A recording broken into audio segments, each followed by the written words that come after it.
Hey, welcome back, everybody. Welcome back to Aliit Beskar, which is our Star Wars campaign. I'm pretty excited to see what the cast does with certain events that happened last week and the reactions from that.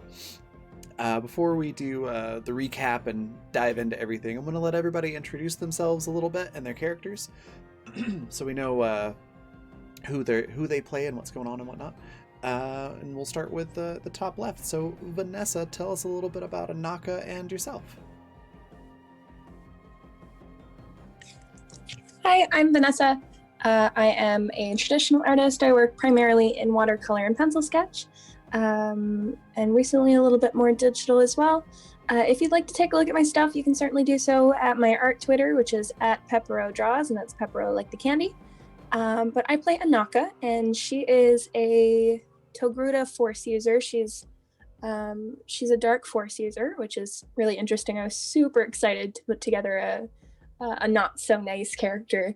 How not nice she is, I guess we'll find out, because characters rarely go to plan. So I'm sure she'll develop a mind of her own throughout the game. We'll see how she turns out. But she doesn't really talk much about herself, hasn't really opened up to this group yet.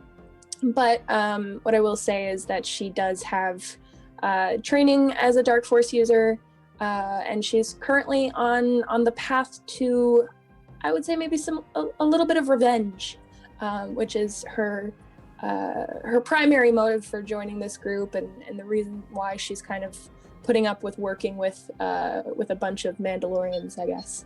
But yeah, that's me and Anaka. All right. And next we'll hop on down to Nikki. Tell us a little bit about Ilsa and yourself. Hi, I'm Nikki. Ilsa's been really quiet so far. She, I guess she'll open up some eventually when there's a chance to. Right now they're a little bit busy, and I've just like creating content, and that's all I'm going to say right now, because I don't even look at this. I have a script that I have, but I just forgot it. Sorry.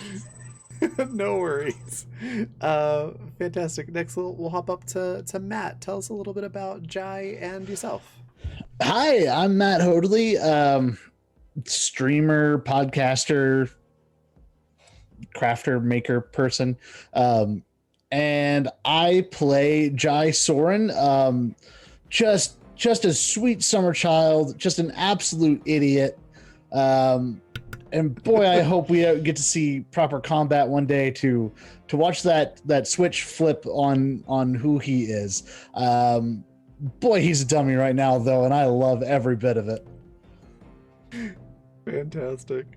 Yeah, he's great. Next we'll hop on down to Hope. Tell us a little bit about Muxo and yourself. Hi, I'm Hope Tracy. I work in manufacturing quality. You can find me at Hope Tracy 71. Muxo is my Daredevil character. She's the love middle child of Leslie Hall and Ace Rimmer from a dwarf, and she's just here because it sounded like fun. Fantastic. And then Par, who plays Zadu Baka, wasn't able to join us at the moment, but we're hoping we'll be able to get him in later. So we might see Par a little bit later in the game, but Zadu is if I remember right, was Twi'lek, who apparently has a death wish. Challenged the Sith Lord that the party ran into last week rather boldly. Nearly got his head chopped off. But he's a pretty cool character. You should definitely check out Mr. Parr on Twitter. The handle is Mr. Parr4E. Give him a follow if you're not doing so already. He's a pretty great guy. That just leaves me. I'm Raven. I'm the creative director for the Raven Evermore, which is my brand for everything that I do, from tabletop stuff, streaming, composite and graphic art, voice acting. There's a whole bunch of stuff. You can check out all of that at my link tree, which is right there in chat. And then before we do the recap, sponsors are also right there in chat. We've got Grinding Coffee Company. You can use the code Raven for 10% off your order, and they roast their coffee right before they ship it out. So it's about as fresh as you can get aside from roasting it yourself, which is, I've done that. It's not as easy as you would think. So definitely give that a try with Grinding Coffee. And Fundamental RPG, which is my tabletop system, you can find at coffee.com/raven/shop, as well as Intrepid, which is my brand for IRL adventuring gear. It's tabletop themed outdoors and athletic apparel and accessories, and some other really cool stuff like mouse pads and things like that that have a strong tabletop theme to them. And you can find it at that same website. With all the sponsor stuff out of the way, let's do a quick recap.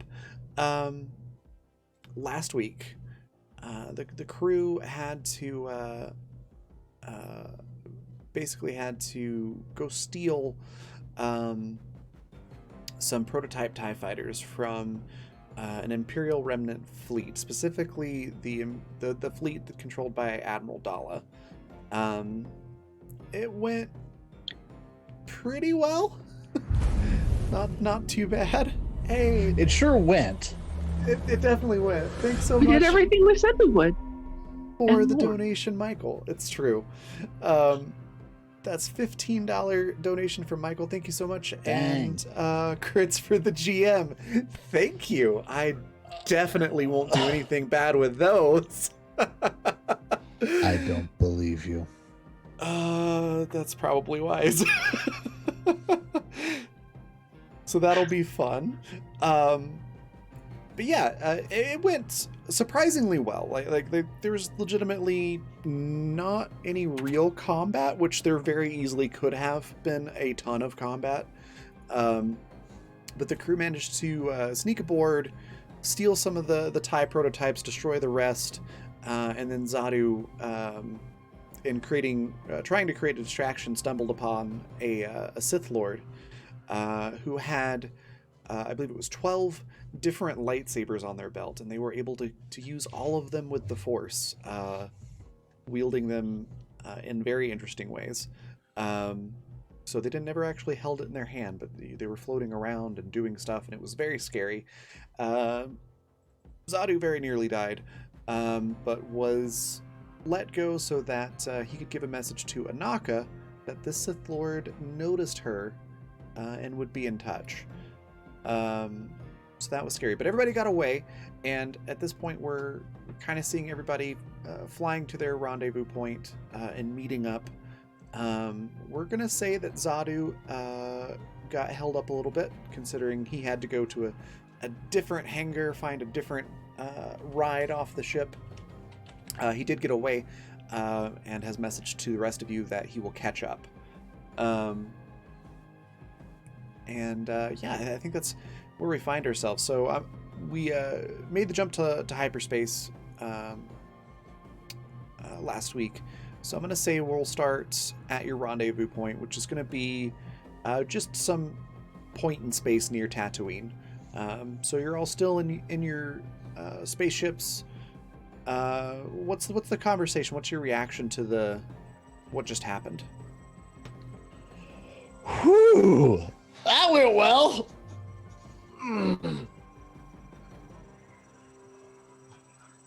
And I am like kicked back in the co-pilot seat of the shuttle, boots up on the console. Do not know what controls I'm in danger of kicking. Just like helmet like off of my head, holding it behind the seat, just like, whoo, good day. Anaka turns her head and kind of like gives you just this cold look for your feet on the console. Jai will put his feet down. You can almost hear, if you can't see it, you can almost hear Anaka rolling her eyes But she kind of goes back to whatever she was doing. Love that. I'm definitely. I'm imagining we arrived like pretty quickly. Maybe Muso arrived a little faster. It might have been a race that no one declared. Once she's safely away, she'll definitely be trying out all the different things that things she hasn't flown before can do. Okay. Let's get a pilot check from Muxo and see how well you do with the handling on this thing. Okay. Probably not getting a 29 this time. We'll find out.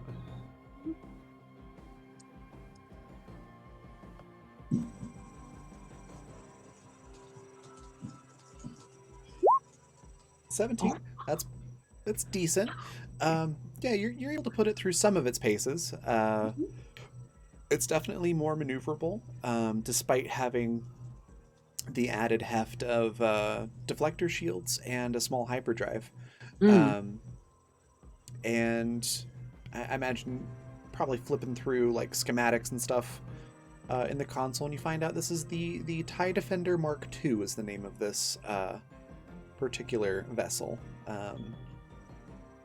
For anybody that's a Star Wars fan, the TIE Defender, the first one, is referenced in Star Wars Rebels and some of the expanded universe stuff before Disney did the whole buyout thing. So this is like a second version of it, so it seems to be new and improved. And it so I have really... the latest. Pretty much, yeah. The most special thing, I'm the proud new owner. Yeah, it's got 3 laser cannons.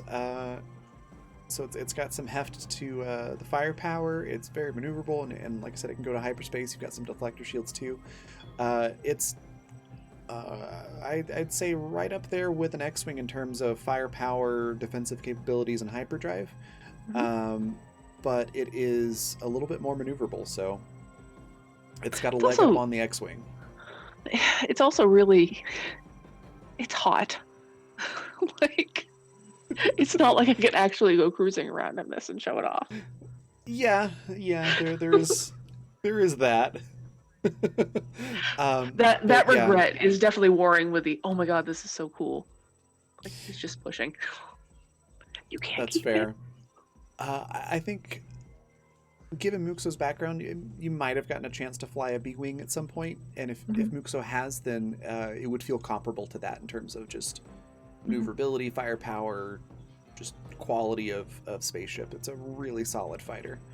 And yeah, you get to show off and do some maneuvers and things for everybody else at the rendezvous point.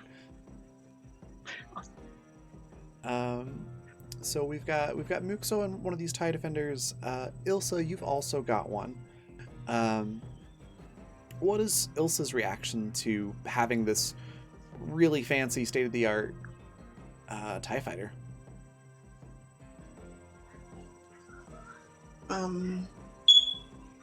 She kind of wants to keep it, but knows that they have to sell it. Which does bring up a good point, because I don't think the crew's really talked about it, and Bevan didn't give you any specifics if you stole them, what you could do with them. Just said to steal them or destroy them. What does the Well, he group said want to do something with about, these two? like, when we asked about what the payment was, he's like, I don't know, sell whatever you steal. Mm-hmm. Muxo stole this. It's true. So you do probably have to have that conversation at this point. Are you all wanting to sell these, or do you want to keep one of them or both of them? We should keep one. Are you saying that out loud, or Yes, are you as soon as I'm starting in the range. conversation?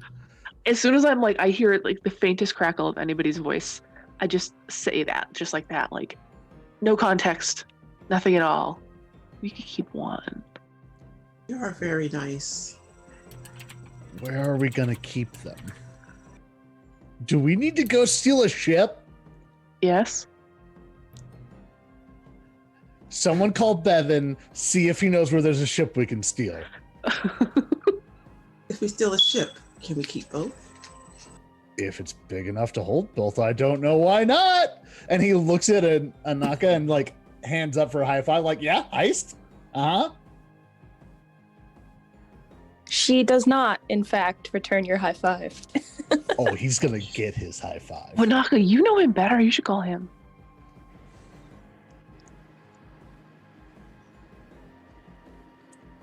I mean, I wouldn't exactly say that I know him better. Either way, it's there certainly aren't my ships, so if that's something that you're really set on, then you should probably do it yourself.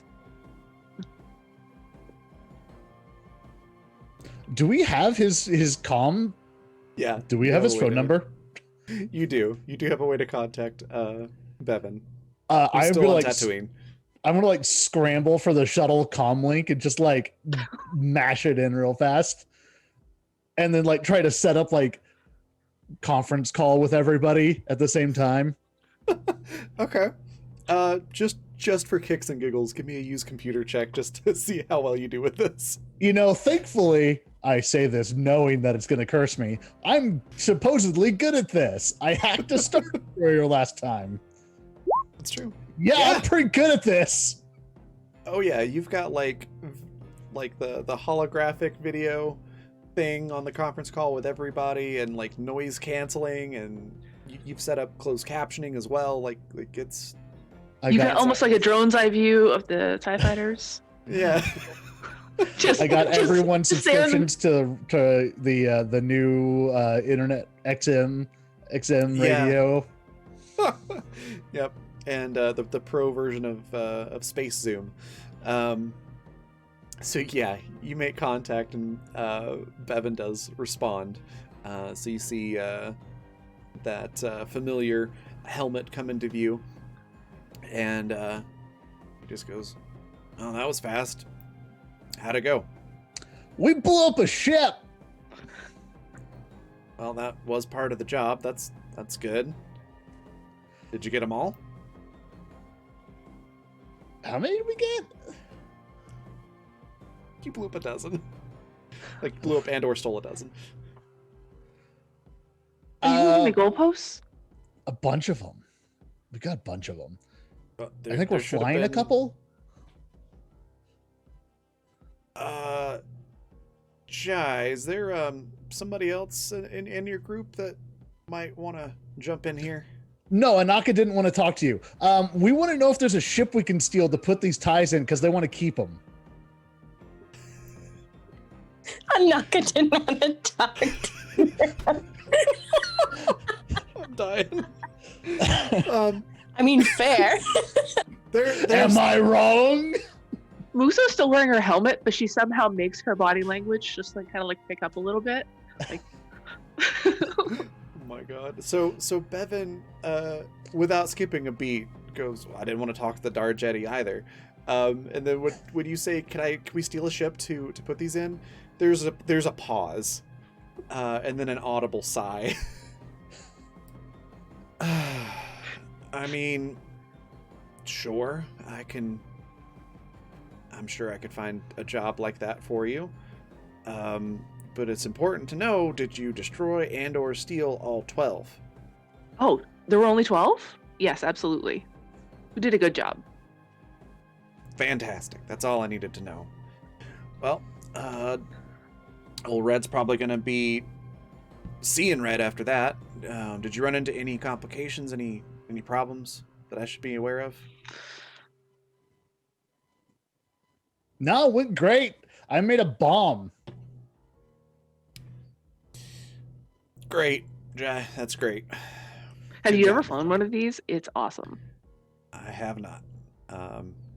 They sound pretty awesome though. Specs looked really great, but no, I have not flown one. Well, next time you see us, you can give this one a try. I'll show you how. That would be great. Speaking of seeing you, I do need my shuttle back, so I'll need you to bring that back. Right after you tell us we're going to get our own ship. Because we Fine. need something to fly around. We can't all fit in these ties. All right, fine. Give me a couple hours. And he cuts the line. I think that went really well. That went really well. Yeah. We're badass. A question, out of character, do they have, or it might be, do they have to remove any kind of identifying stuff off of the ties? That was not specified, but that's a great question to ask. Would Ilsa like to look for something like that? Yes. Yeah, the tie VIN number or whatever. Thank God Yeah. one of us can. That's gonna be a use computer check, and or I will also let you use knowledge technology if that's better for you. Okay, let's see what I had. What's better? Use computer. I think use computer is the better, so I'll try that one. Give me a good roll, please. 27? Yeah. Which one did you go with? Use computer? Yes. Yeah, you're able to pull up the specs on the ship's console, and you can see that there is not so much like a tracking device, not like they're actively tracking it, but it's something like a space LoJack, if you will. So the Imperials can turn that on at some point if they want to try to find it. In the event it's been stolen or that it's crashed or gone missing. It pulls up where that is on the ship, and it's definitely removable, but you'll need to be parked and outside the ship to remove it. But otherwise, you're able to re-register the name. So like if you were to pull into a starport, it would not show as, Imperial TIE Defender number blah blah blah. It would show up as something entirely different. Okay, well, we will need to change the names of our ships and disable the little jackers when we get to a place where we can get out. Oh, okay. So we're about to land the shuttle. So that sounds like a good time to. Oh no, we need to do that before we land. Well, I think we need to rename at least before we land, and then when we land, we can get out and remove the little jackers. Mm-hmm. Okay, I'm naming mine the Kipper.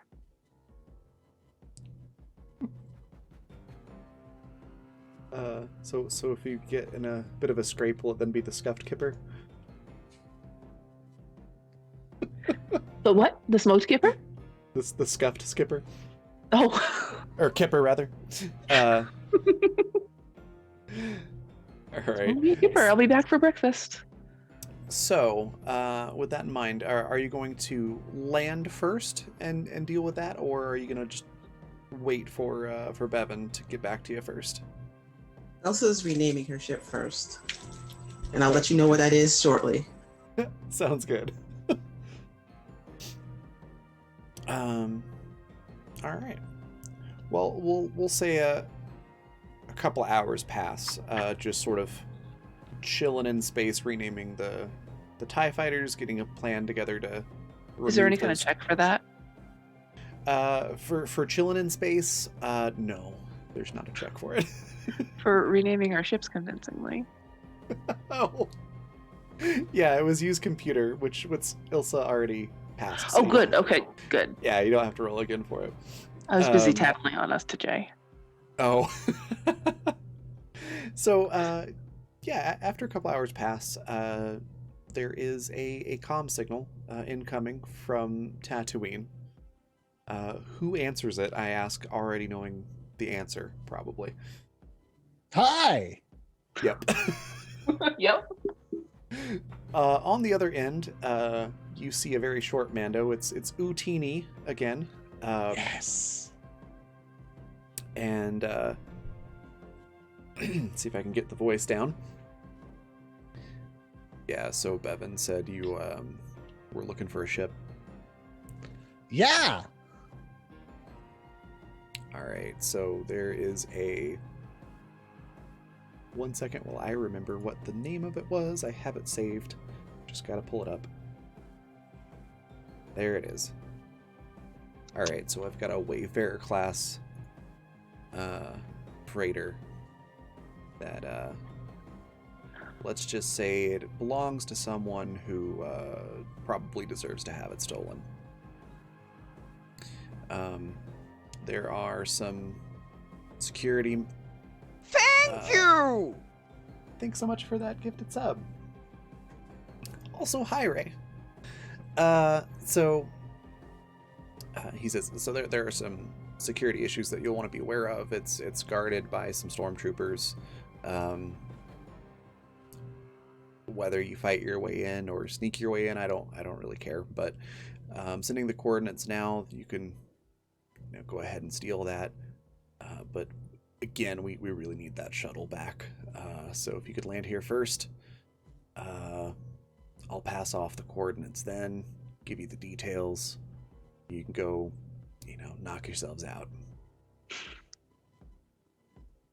For those who didn't see the last episode, this is a Jawa Mandalorian with the voice of this, whose name is Utini.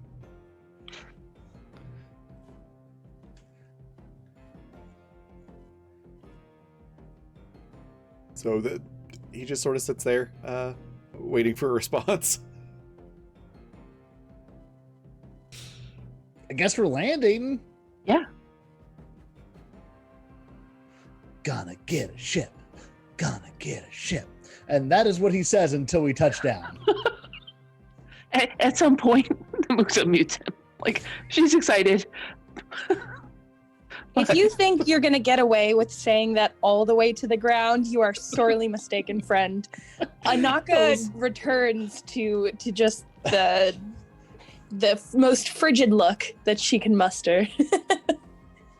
He sees that, does not look like Deadeye, looks at you, does not stop saying it, and just puts his helmet over so that you can't hear him saying it. So he's saying it to himself silently inside his helmet. Yup. And still doing the little dance. Which, in full Mando gear, is just a wonderful thing to picture. She's okay with that, just as long as she cannot hear you. Okay. I'm not going to make you roll to land. It's Tatooine. Nobody's going to care if you're in a stolen ship or not. So you're able to land. Now, this is an important question. Do you land at Mos Eisley? Or do you land just outside the spaceport in like a clearing? Because you're going to do some work on the ships. So that is something to consider. If you don't mind drawing attention, because they're not going to care that it's stolen, but they are going to care that it's shiny and pretty and possibly valuable. And there's a lot of thievery that happens in the spaceport. So that is something you might have to deal with versus landing outside the spaceport where you might have to deal with, say, Tusken Raiders showing up. Or Jawas, for that matter. Well, we'll land outside. Okay. You spot a pretty good space not too far outside of Mos Eisley. Actually, in A New Hope, that ledge where Obi-Wan is showing Luke the city, it's like right there. So you've got a good view of the city. You can see anybody approaching or anybody coming up behind you. It's like a plateau, if you will. And you're able to get to work. Now, Ilsa has been able to pull up the specs for what this tracking device looks like. Mm-hmm. But I know Jai is the crew's resident mechanic. Hello. So who will be actually removing these?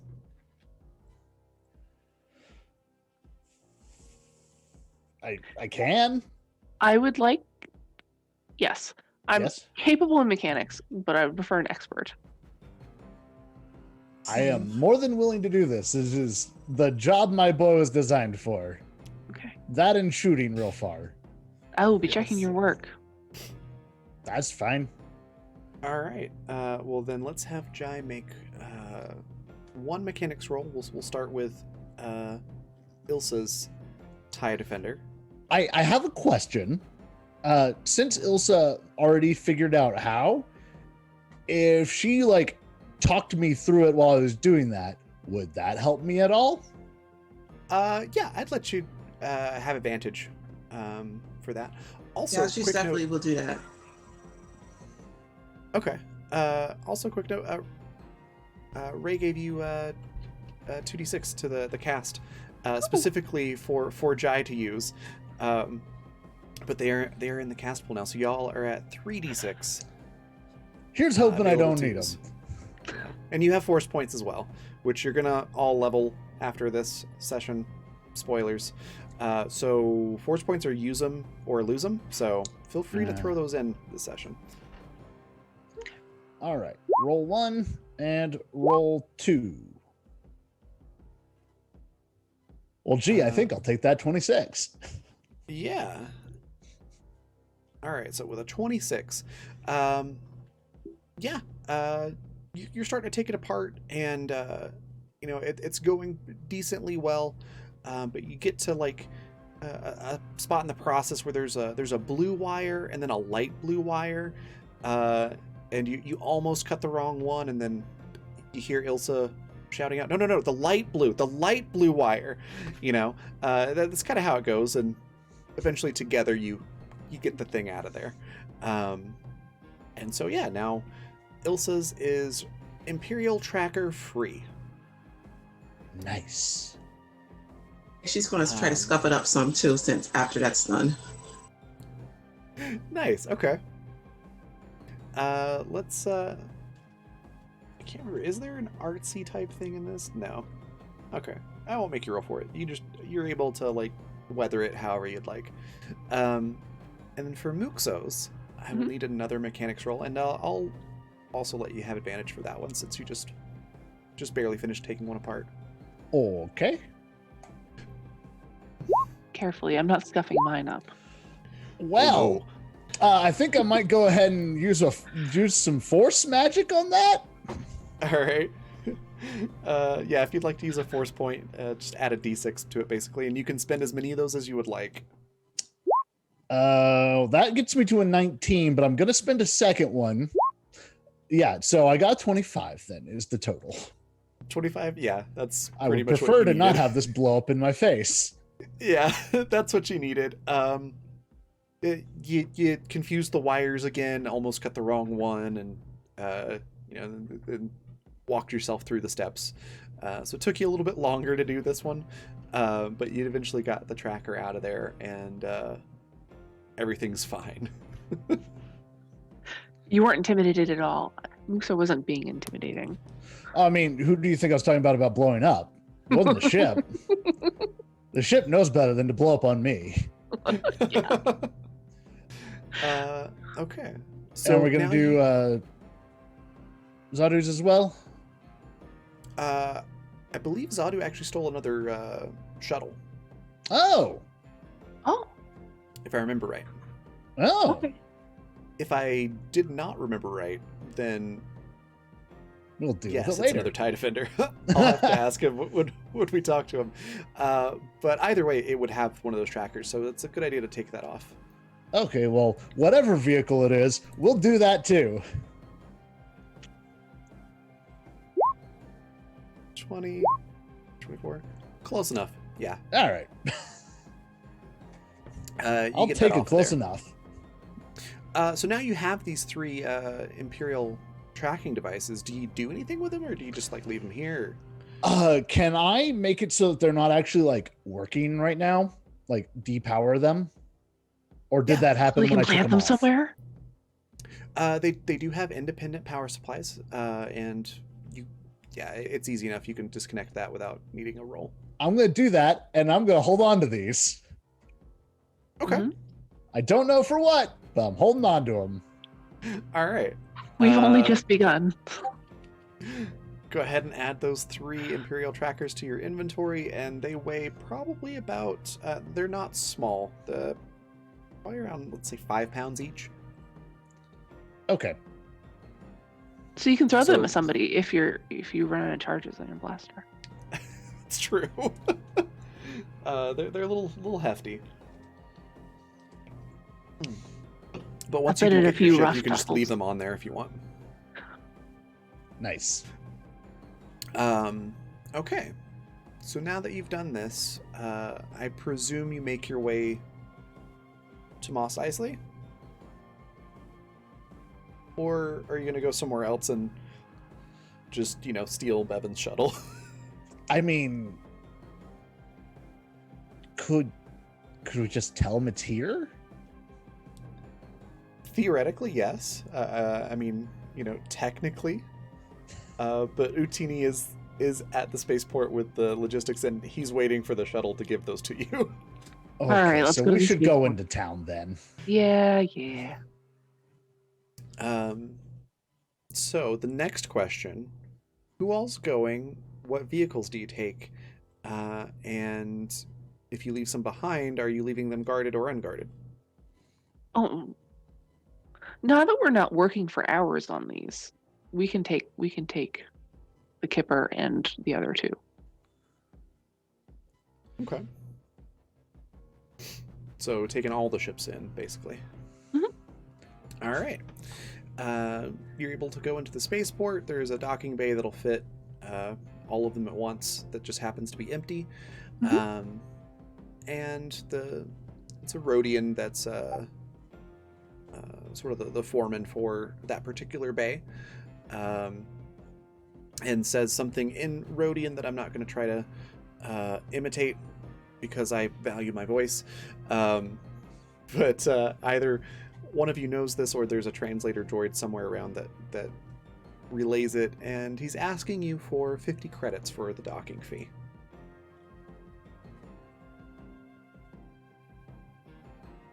Do we have credits?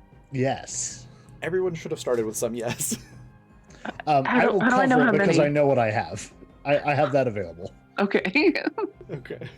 And I'm actually going to give him more.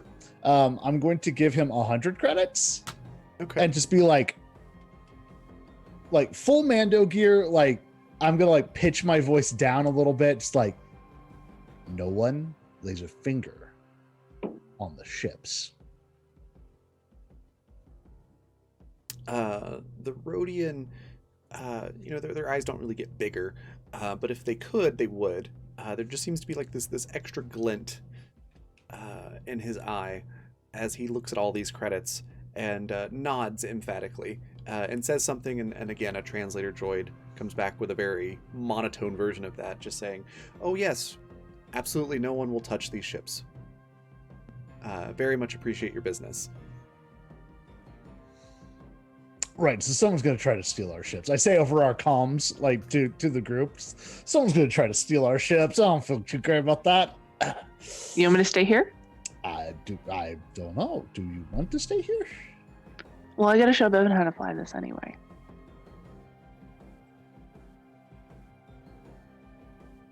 I'll stay. Okay. All right. I'm very concerned about the Kipper. Understandable. What's Anaka doing right now? Eating cheesies. Anaka, I mean, she doesn't have any disagreement with how things are going at the moment. She's just tagging along. Okay. If she has any issues, you guys will know about them. But as of right now, no qualms. Okay. Then yeah, you're able to make your way over to the cantina, assuming you go directly there. If you want to stop somewhere else, just let me know. But assuming you head straight there, Bevan and Utini are back in that same room, little private room off to the side in the cantina. And Utini just holds out a hand without saying anything.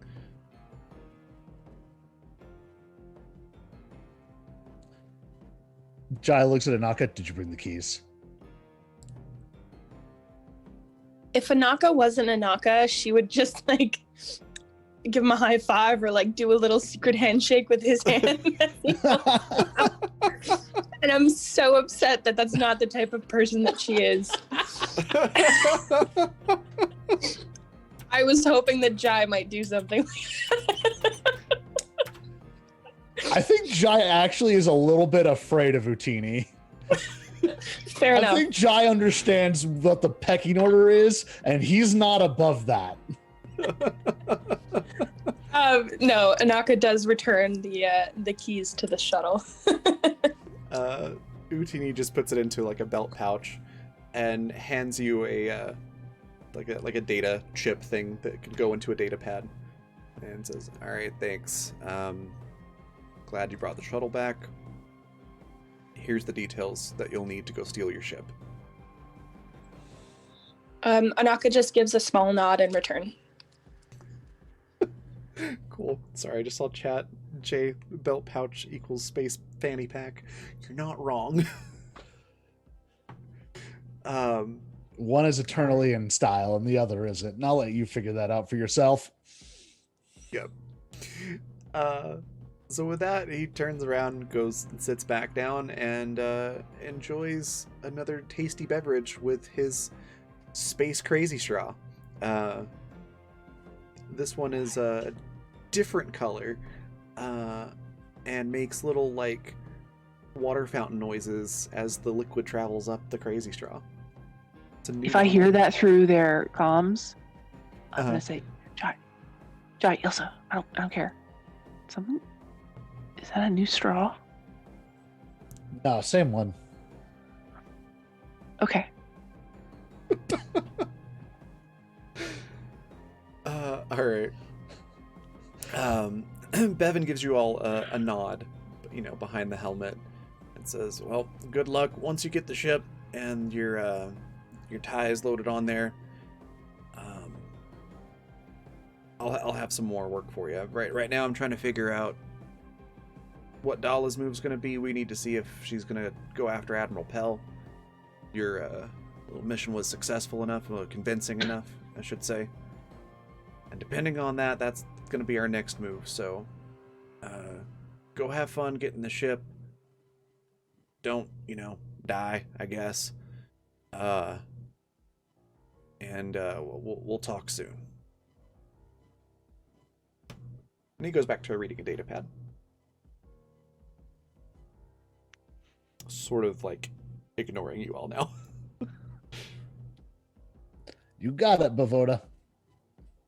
Yeah, Ilsa buy the straws on her way out. Oh, sorry, Ilsa, what was that? Can she buy the straws on her way out? Yeah, sure. They've got like it's like one of those convenience store, like a 7-Eleven displays on the counter where you can just, they're like 2 credits each. She's just gonna. Are there a lot? Can she like pick up one of each? Yeah. Okay. We'll say there's like 3 versions, and Muxo's already got one. So there's 2 ones that she doesn't have that are on there. Okay, she's gonna pick up. You can buy as many as you want. She's gonna pick up those 2, and then she's gonna get a drink for herself with a different with the other straw. So All she's just gonna be like walking with her drink, and I think she has her pet with her. Yeah, the rat ferret. Yeah, so she's got her drink in one hand and her pet. What'd you name the rat ferret? Did you decide yet? I did. I forgot what it was. Okay. Poor pet. Oh, man. What was its Great. name? I don't know. Keeper's But already taken. it has a name. It was like garbage or something. Yeah. Yeah, Duce. I think it was. Yeah, It was Duce. Duce. That's right. That's right. I even wrote it down. Can she get a tag for Duce? They don't have pet tags here at the cantina, but you probably could find one at one of the booths outside. If you would like to look for one, make it a gather information roll. You can ask around and find out where they carry those. As they leave Bevan where he is, I just imagine that Anaka kind of gives like this very dignified like nod, and then just mutters "tin can" flips her hood up and then leaves. I got another Bevan, 27. Nice. So Bevan returns your respectful nod and then flips you off as you walk away. So with a 27, you're able to ask around, and there is just the nicest old farmer lady at the cantina, who probably gives you more information than you really wanted to know. She's just like, oh, if you want a pet tag, then you gotta go to Bob's. I don't know why I picked Bob, but it's Bob's now. Bob's Pet Emporium over on the corner of this street and that street. And Bob's the nicest guy. You can tell him that I sent you, and he'll give you a discount. And if you need other pets, he's got lots there, and farm animals. And you just he's a real great conversationalist. Just don't bring up his legs because he got into that accident. And this goes on and on and on and on and on for a while. But eventually she stops talking, and you can go to this booth if you would like. Yes. She's going to go to the booth. All right. If you want a pet tag, you have to find Matt the radar technician.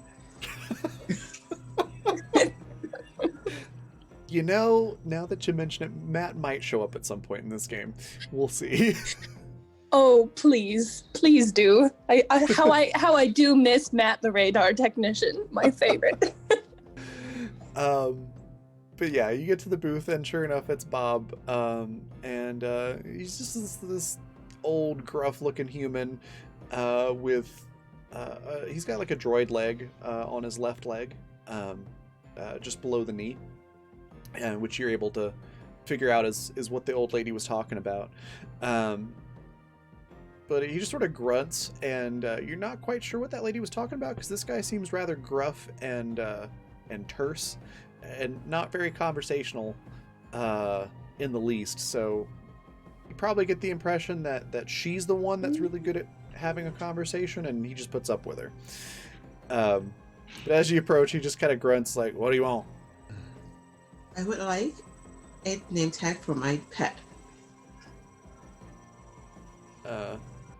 He just sort of leans up and looks around and says, "Where's the pet?" This is my pet. And I show him my rat ferret.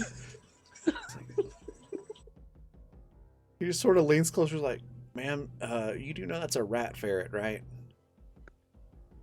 Basically like the This is equivalent of my asking pet. me, like, this is a raccoon, right? It's kind of the tone in his voice. No, this is my pet. He just sort of shrugs and mutters, "Off-worlders," and starts, milling through a couple of drawers at his booth, and it comes out with a few options. So you've got one that's like in the shape of a heart, one that's in the shape of like a crate dragon skull, and one that's in the shape of let's say what are they called? Oh, my brain just went blank. Moisture things, the towers that they get moisture from. evaporators. Thank you. I don't know why I couldn't think of evaporator. It's in the shape of a moisture evaporator because it's Tatooine. And all of them are 1 credit each. They're really cheap. I'm going to say the, I guess the heart. Okay. And do they have any And- pillows? Sure. He's got like little pet beds. Yeah, There's one. one of those. Okay. We'll say that's another like 2 credits. Pretty inexpensive booth here. And he says for 1 credit more, he'll engrave the tag with whatever you want. Yes, engraved with the name on it. Do say. Fantastic. So yeah, he engraves this with Duce, and hands it back to you along with the pillow. So you've got supplies for your pet now. That's great. That's all I wanted, straws and pet supplies. Perfect. Yeah, Good, because you after got we it. feel. Oh, sorry, go ahead. Oh, I forgot that I wasn't there. Never mind. No worries. By the time you wrap that up and get back to the ships, Bevan has showed up at the hangar bay and is talking to you, Muxo. He's just sort of looking at the TIE defenders, does the whole, like, you know, kicking the hubcaps, smacking the side to see how sturdy it is sort of thing. And he just sort of grunts and nods like, yeah, this is a pretty good ship. You said you wanted to show me how to fly this thing? Yes. Yes, I do. It's All right, let's hop in. Yeah. So he hops in and just sort of like crouches behind the pilot seat. There's enough room that like, another person can sort of hang out in there. It's not really designed as a two-person craft, but there's enough room that one can fit. Excellent. I'll show him through the controls. So he nods. Okay, yep, that's different from a tie. And then That's I'd actually interesting. let him get into the pilot seat because I'm a very nice person. That Go is ahead. very nice. So he's like, all right. And he slips into the driver's seat, and he's just been like nodding quietly, you know, during your whole demonstration. And as soon as he gets behind the pilot seat, he flips everything on like he's flown this thing 1,000 times.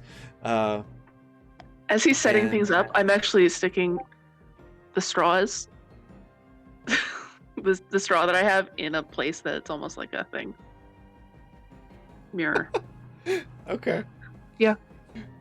Perfect. So he goes through pre-flight really fast, and then does a fantastic job of taking off. So as soon as he like hits the gas and pulls up, he's like, "I want to hold on to something," and he takes you through an almost 90-degree angle ascent up into orbit, and starts doing like loop-de-loops and things like that, really putting this thing through its paces, and finally just levels off and sort of comes to like, you know, I guess the equivalent of idling. Just sort of nods and is like, "Yep, it's a good ship." It is. I love it. Thank you for giving me this opportunity to acquire one. No, don't mention it. You having this will be more beneficial for all of us than just for you. It'll be good once I know our next move. But thanks for letting me fly this thing. I'm surprised the Imperials came up with something this good. There's a lot of them. I mean, someone's gonna have a good idea. I suppose. All right, well, let's take this back down and let's see how well he does getting it back into atmosphere. Decent. It's a bit rough. There's some turbulence and shaking. He blames it on, it must be like a cheap flap or something like that. Just blames it on the ship. But then finally lands it and hops out. Gives you another gruff nod and then heads off to go do his thing. Finger guns. He just sort of like pauses, stares at you, and does the slight helmet nod and turns around. Fantastic. So now that you've all are able to meet back up, surprisingly nobody tried to steal your ship. And Muxo, you actually are able to see the Rhodian foreman was actually like watching people like a hawk, and anytime anybody got close would literally shoo them away. Excellent. So you actually did a really good job of making sure nobody got close to your ships. But yeah, you have the coordinates that you need now, and you're all able to take off. So Elsa does give you the straws. Oh, okay. They go. It's like Except a for the one bouquet in her now. drink. Yeah, it's like a bouquet now. They'll probably get rearranged later as I figure out what the interior of a TIE fighter looks like. And but right now they're just like a bouquet where you would put the rearview mirror. Okay. Awesome. Do you all go straight to this place, or are there any supplies that you want to pick up? before you head there.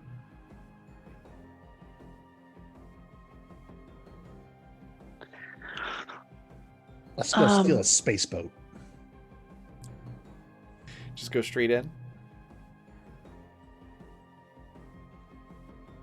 Yeehaw! Are we running low on anything, or are we all good on what we have? The TIE defenders are probably get a little bit low on fuel for going through hyperspace. But you've got about enough to get to where you're going and get back without having to worry too much. I'm just trying to find on the map where Tatooine is, because my memory is a bit rusty. I know it's in the Outer Rim. Where is it? Well, I'm going to suggest that we fuel up, but that's a group decision. Well, it's never a bad idea to have a little spare for some trouble That's true. or fun, you know. Ever done any space mudding? Space mudding. It's like asteroid, like going through an asteroid field, except it's just rings, so it's ice. It's ice and mud. It's not technically mud until you melt it, but you know, you're gonna melt it. Elsa has not. She just does proper ship stealing. You know, it's exciting the first couple times. After a while, it's just sort of, you know, something you do. You want to stretch your space legs, you know, show off to some new people, but it's not really dangerous. It will ding your ship up a bit, but it doesn't seem like, you know, that's undesirable for you.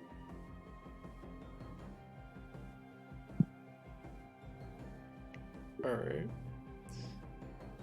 So, are you all going to fuel up first then? Is it a station we go to or something, or is it something we do on the surface? You can do it like right here in Tatooine. The docking bay you're in has those services available if you want to pay for them. And I am quickly trying to remember what fuel costs are. I've got the ships pulled up, but it's not showing me what the fuel cost is readily. So we're gonna call this your small ships. Let's call this, to replace the fuel that you've used, let's say 100 credits. Okay. Great. All right. So now all the ships are at full fuel, and you're able to head off to your location. The coordinates and information that the person gave you say that the ship in question that you're wanting to steal is on Nar Shaddaa. At a basically like an Imperial compound. They basically bought like a penthouse essentially, with like a warehouse attached to the roof and whatnot, where this thing is stored. And there's not a lot of intel here, but this person is used to be an Imperial senator who was pretty close to the Emperor. Was very staunchly in support of giving the Emperor more power during the rise of the Empire, and kind of just a scumbag, basically, is the gist you get from reading through the dossier. But now he's set up and is working with the Hutts as a liaison between the Imperial Remnant and the Underworld to buy weapons and things like that. So sort of your Imperial Remnant gun runner. And best guess is that's what this ship is used for, is smuggling weapons. But the intel says it should be docked right now at that warehouse. And you've got information on where to go.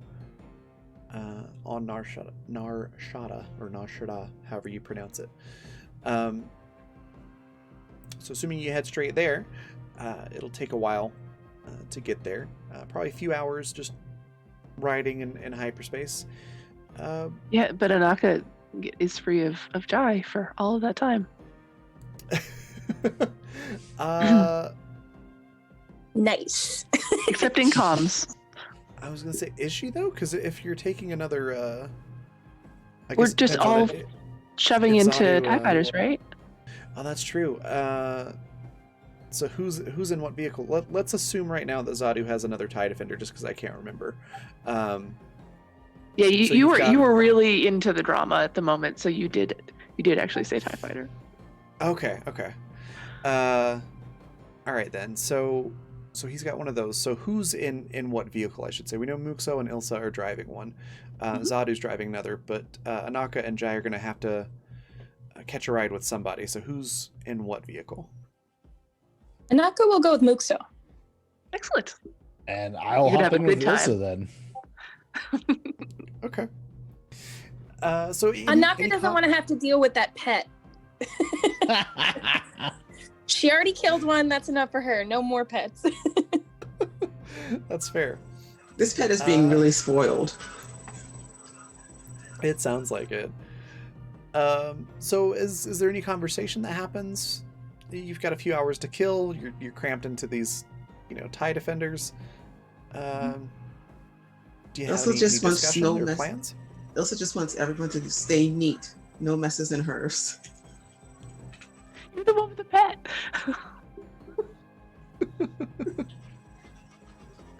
Oh, Jai is like behind the pilot's seat in Ilsa's, just sleeping. Yeah. He had a really busy day and he's all tuckered out now. Well, then she's just talking to herself because she's still saying not to make any messes.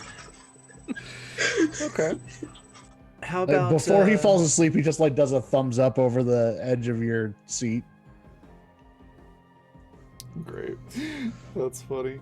How about Anaka and Muxo? Are you having any conversation, or is it also silence? Oh, no. Muxo is just chattering along about her exploits. She's making like the 5 years she's been gone from home sound really full and not at all a lot of sitting in spaceports waiting for a job. Definitely wasn't that. It was all excitement and adventure. And Muxo being heroic. Anaka Yeah. doesn't offer up anything, Mhm. and she only really responds out loud when prompted by Muxo.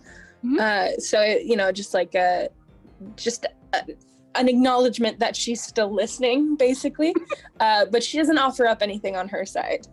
Oh yeah, after the first couple times, Muxo is definitely going to start saying things like, "Oh, did you ever do this thing?" And she'll open every story with, "Did you ever do this thing?" No, knowing that the answer is probably no, but It's the thought and the inclusivity that counts. All right. Okay. So that's pretty much your journey then. Also, we should have a plan.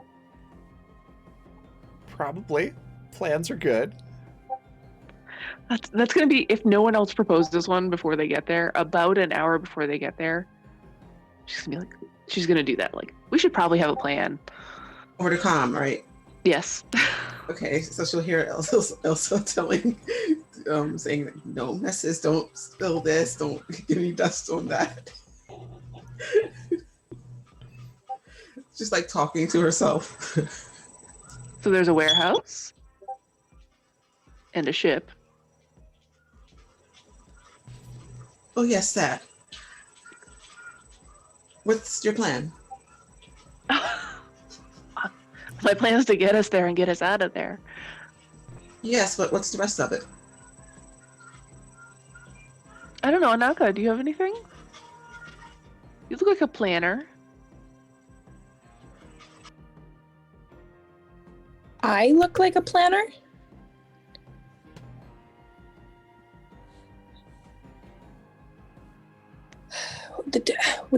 What information do we have about the location? You have the data, right? Is it does Anaka still have it? All of you should have access to it. Yeah, it's been uploaded to pads and everything. Oh, okay. Okay, In great. that case, I should ask, what would Anaka know of it then? Okay, so pretty much everything that I mentioned. So that this guy is a gun runner. He's a liaison between the Imperial Remnant and Oh, okay. the underworld. It's basically a giant penthouse on top of one of the massive structures on Nar Shaddaa, and there is a warehouse on the roof where the ship is housed. You can expect to see a lot of stormtroopers, and also with this being like a gun runner, there could potentially be some other surprises that you would not normally see in other places. Are there schematics? No. Like a layout of the what it Warehouse? looks like. Yeah, how many Gotcha. doors are there? Where are they? Yeah, there's some of that information. It's basically not so much a schematic as it is like a flyby, where they took some pictures. Okay. So you can see the warehouse is set up a lot like a hangar, so it's got like a big door that comes up, and then the freighter can fly, forward and then up. And then the rest of the roof is pretty much just open space. There's only one entrance and exit up to the roof that you can see. But there's a lot of windows around the penthouse and a couple of balconies. But otherwise, it's basically at the top of a skyscraper. The ship is? The penthouse. Okay. For anybody that doesn't know, the landscape of Nar Shaddaa is a bit like Coruscant. So it's mostly city. There's just levels upon levels upon levels of skyscrapers on top of each other, essentially. There's not a whole lot of actual ground that you can see from most places. And it's got sort of like a Star Wars Blade Runner feel to the city. That kind of look. And it's definitely not known for being, a beacon of upright citizenship and, nice people. It's also not very far away. It might even be in orbit of Nal Hutta, which is the home of the Hutts.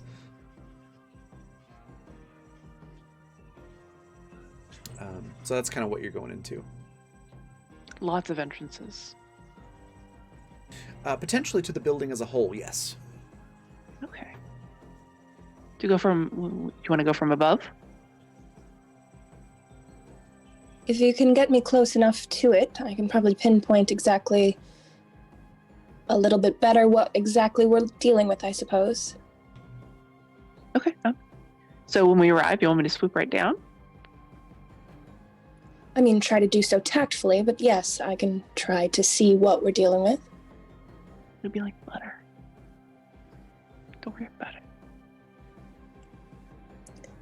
Well, you see, the moment you say don't worry about it is exactly what makes me worry about it, but... Okay, well, you can worry. Let's just try our best, shall we? You can worry. I'm going to kick ass. Just get us close, would you? What are you two going to do? Jai, you jumping out too? Oh, what? What? Hello? What? Jai, I'm awake. we're planning. Whoa, We're what? planning. We're doing plans. Oh. Hold on. Anaka wants to swoop in and jump out. Oh, that works. Yeah. No. that. The smaller one. You should stay in the craft for just a moment. I don't mean swoop in to jump out. I mean that if you can get me close enough, I can see if there are any other things that we should be worried about. Not that we should go in guns blazing. Oh. I have a counter proposal. We jump out, use jetpacks, and go in scum blazing. Oh, jetpacks. Yeah. Okay. I believe there's one small flaw with that plan. What's that? Well, don't you think that it's an awful bit rude that one of us does not have a jetpack? You've got space magic. You can hear Naka like muttering in the background. Look, my dad served with Jedi during the Clone Wars. I know what you people can do, like fly and throw stuff and lasers. You'll be fine. Dad told Why us don't you about have a this one jetpack guy anyway? named Skywalker who could like fling whole buildings around. What if we just find a safe place to land? At least one of you lot has a brain. Tell you what. I will bring you down. The rest of these will jetpack. Then I might fly back up to Jetpack Town. Fine. For the flare. We can like I can jump out, secure the landing pad, and then y'all land. If you insist on jumping out, jump out. Okay. And he starts climbing up towards the hatch. Are we there yet? Like, am I going? You're not even in orbit yet. Oh. I just woke up. He's feeling great. Yeah, I imagine He you just probably, woke up to having the P word in his ear. Oh, plan? What? No, never. Don't get any footprints on whatever you're standing on. I kind of imagine Jai looking at the canopy, could try to open it, and then realizing, oh, yeah, we're still in hyperspace. Oh, right, space. No, he'll just like sit down, just kind of like sulking. Okay, so I you want tell them that they to were still in space. you want to do a reconnaissance flyby, is what you're saying. Anaka? Yes. Reconnaissance flyby. If you can get me close enough, then yes, I can use my abilities to see how many people we're dealing with. She doubts me. Jai? She doubts me. I have spent hours regaling her with my excellence, and she doubts me. Yes, that's She not doesn't. right. She doesn't say anything to that.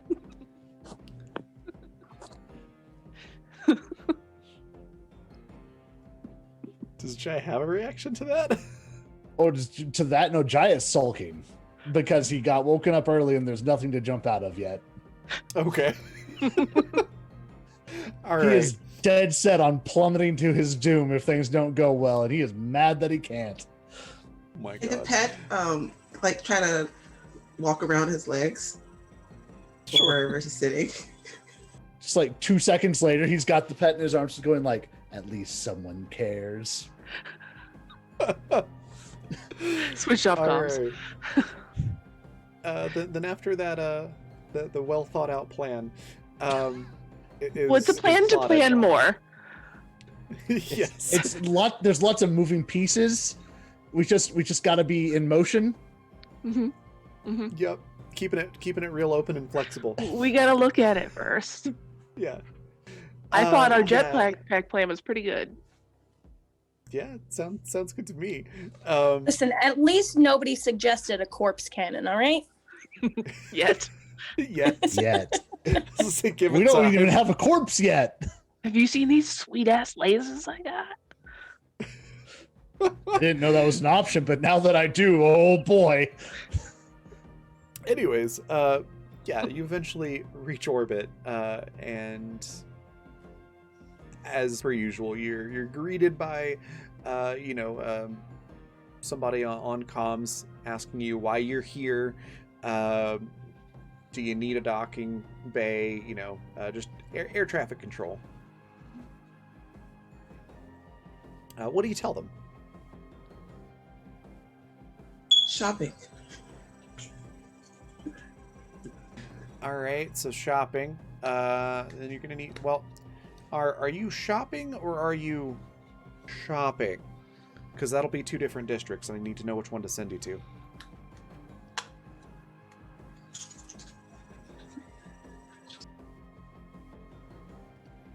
Oh, There's you some- started this conversation, Ilsa. It is on.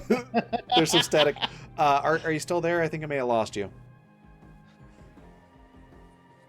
Yes, I'm still here. Oh, good. So was that?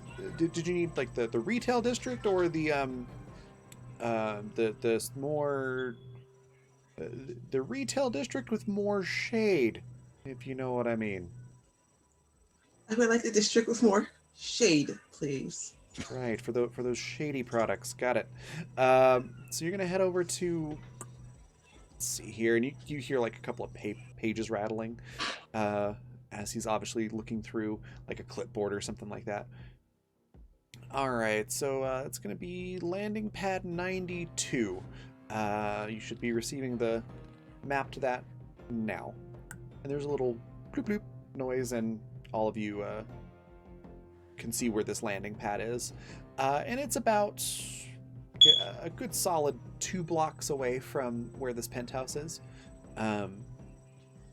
So that's the coordinates that you've been given for a place to land. Now you can approach that however you would like. So if you want to swing by the penthouse, you can do so without really drawing any attention. Oh, I guess. I guess.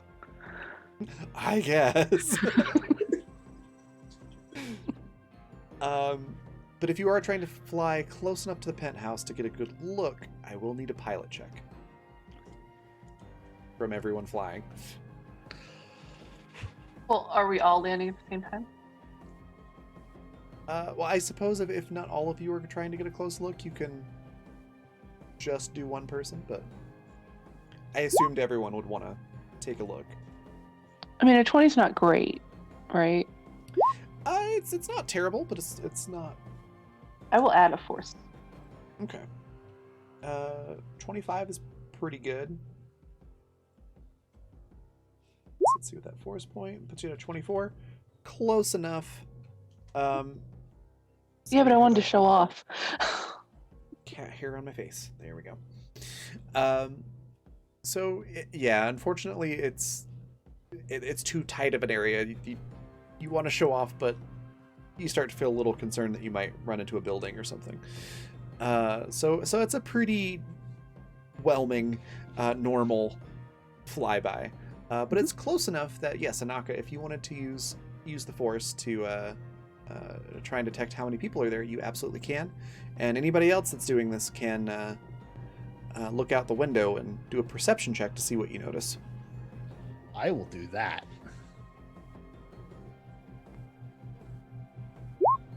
I will use a force die with that. And another one. That feels better. Okay, so 15. So 20, much better. Oh, yeah, no, I'm busy. Okay. Well, this is embarrassing. What is it that I can use to not take that dice roll that I just had? Nothing well, you could use a fate point if you want, or not fate point, sorry, destiny point. That's what it is in this system. You can use a destiny point to auto crit, but I don't recommend it because you only get one of those per level. So you've got 3 right now, and they're usually the I don't want to die right now, so I'm going to use a destiny point. But you could use force points to add d6s to your roll. Yeah, no, it wasn't that one. Oh, yeah, no. Yeah. You go to sense you go to use the force to sense the beings that are there, and you don't really sense any living being in the penthouse at all, which leads you to believe that maybe they're droids, because the dossier say they had some security, so you're pretty sure it's not empty. So it must be droids. They must have droids guarding it. Okay. With a 15, though, for Jai, you don't spot much. You see the roof, it's got like a nice guardrail all the way around it so people don't just, fall off into the void. You can see the warehouse is there, and it's got like the big hangar door for the ship to come out, but you also spot something that was a little too blurry on the photo to notice. There's a little side door all the way to the left that's like a normal person-shaped door. Okay. And you notice it's kind of too fast to really see, but you're pretty sure you saw some stormtroopers. Right. With the 25, Ilsa, you see all of that as well, but instead of just being pretty sure you saw some stormtroopers, wow, words, pretty sure you saw some stormtroopers, which is surprisingly hard to say, you spot a battalion of stormtroopers. So there's like, how many is that? So many.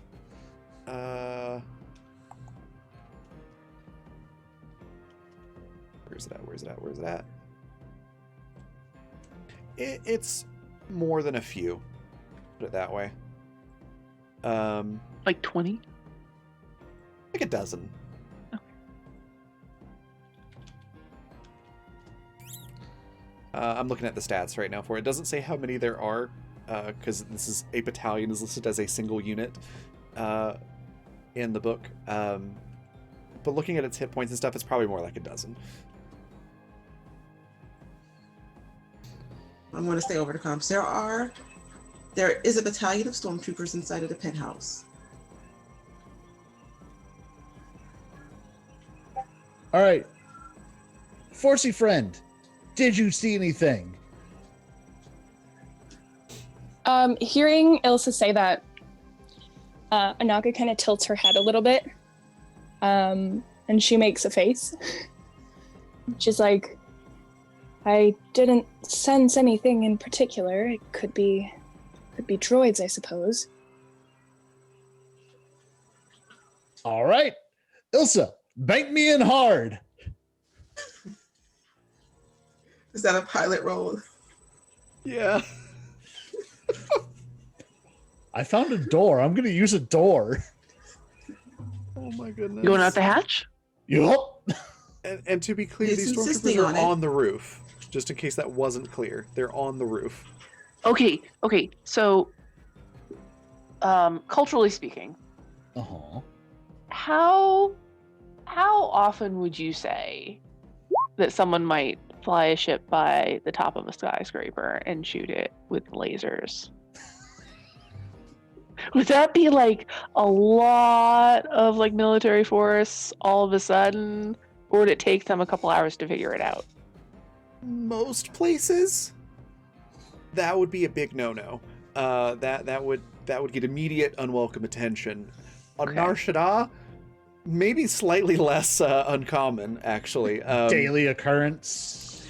Great. I mean, this is like the underworld of Star Wars. So you've got like your drug lords, your gun runners, your smugglers, your crime bosses all here. So I imagine some of them get taken out by stuff like that maybe once a week. Let me clear the approach for you, Jai. Ooh, fun. And I rolled a 21 for whenever that he does jump out. Okay, yeah.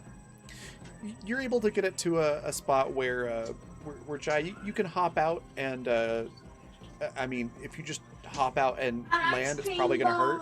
But you can use your jetpack to, like, level your descent and slow down enough. I have a plan, but I want to see how the clearing of the roof goes first. Okay. So, let me look up what you will be rolling for that. So I've got the TIE Defender stats, which I should pop into Zoom chat here so you all can see those. Oh, is it a there you link? go. Could you put it in Discord instead? Absolutely. Thank you. I will put it in both. I have Uh, internet issues with this computer.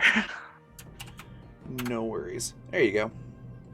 They're pretty beefy little ships. Yours do look a little bit different instead of the like 1, 2, 3, 4, 5, 6 little things. It's more like a fin. That's straight up and down that looks like that instead of the split thing.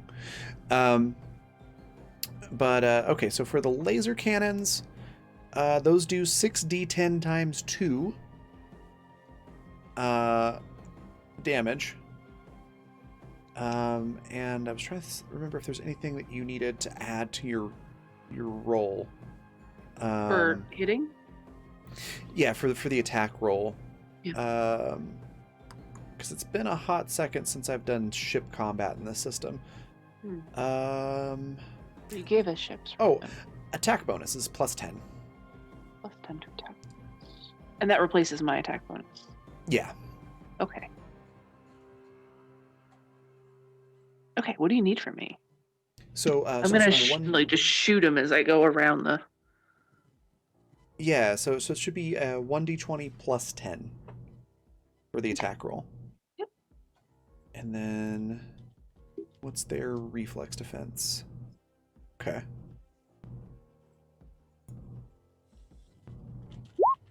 Oh no. Oh, a 13. How about another? Can I use another force point? Yeah, I think you can still use those on attack rolls too, yeah.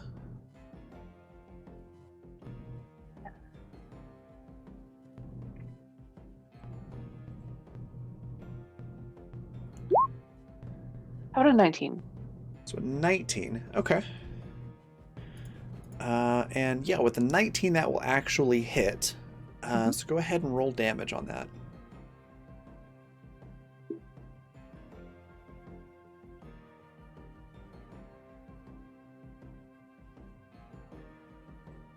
Do you want me to just roll 12d10, or do you actually want me to roll 6d10 twice? No, it's just roll once, and then it's that number times 2. Okay, so 66. So that is 66. Yeah, you obliterate the... Wait, that doesn't seem right. I'm sorry. That's too many numbers. 6d10. 1, 2, 3, 4, 5, 6. No, that's right. Oh, I'm doubling it times 2. I'm sorry. I'm like, that's 11 sixes. No, you're good.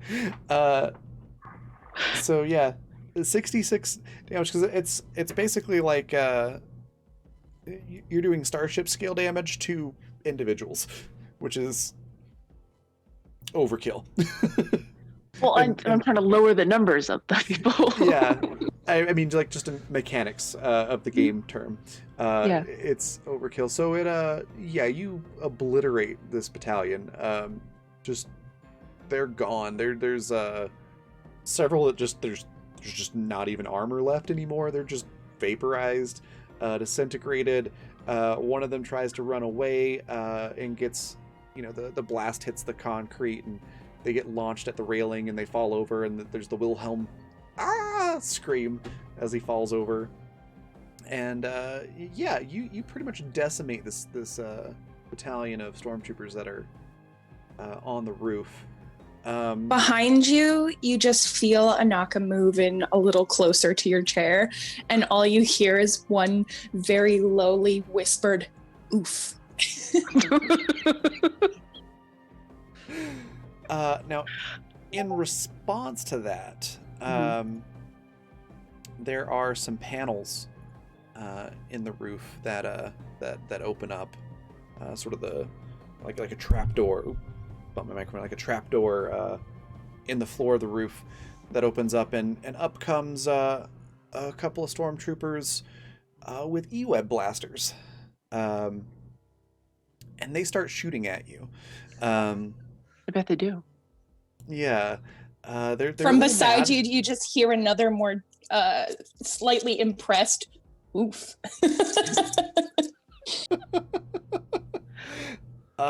So they're flirting back. Yeah. So let's see. What is the base attack bonus for these guys?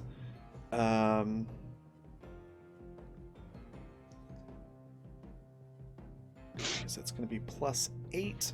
Let me grab my dice here.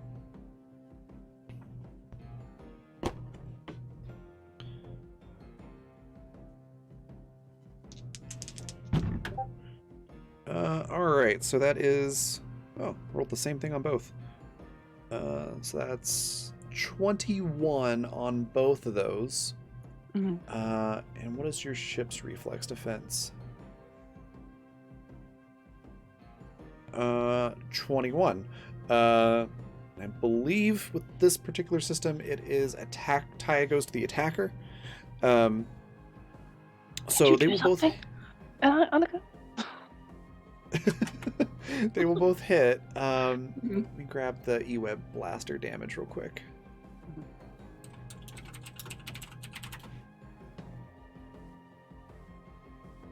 It's definitely not gonna like destroy your ship or anything. Okay. These also do pretty hefty amounts of damage. Oops. Which this is multiple dice. I'll just roll it in. Roll 20. So that's gonna be 22 damage Okay. from one and 18 from the other. So 14. Yeah, and then what's the shield rating on your ship? 30 with damage reduction of 10. So yeah, you don't actually take damage. Do I lose my shield? No, because neither of the attacks or the hits were over 30. Okay. So you don't lose shields, and the stuff that penetrates the shields just gets absorbed by the ship's armor. So it's not being very effective in terms of damaging your ship, but it does jostle the ship about a bit, makes it pretty hard to keep it level. Mhm. And of course, if they keep firing long enough, they will eventually damage the ship. So what do you want to do in response? I'm gonna zip out of their way, maybe to the other side of the building. Okay. Make them at least like have to follow me. Wait, before you do that, does my ionize reach this far? And is that something that's applicable? What is the range on your ionize? Does it say? Good question. Let me see. Because you're pretty far away. Okay. I thought we were a little bit closer. Let me just see. Like starship scale, you're close, but individual scale, it's still kind of far away. No, it's 6 squares. Oh yeah, you're much farther Yeah. away than that. I thought that was a longer range one. Okay. Oh, keep going. So Good idea, though. I just want to like outline what my plan here is before we like get much further, because I want Jai to sneak in too. So my plan is to bring them away from wherever it is he's going to land, and then like keep them distracted long enough that I feel okay about it, and then get out of the way. Okay. Yeah, that makes sense. Let's do a pilot check to see how well you scoot around out of the way.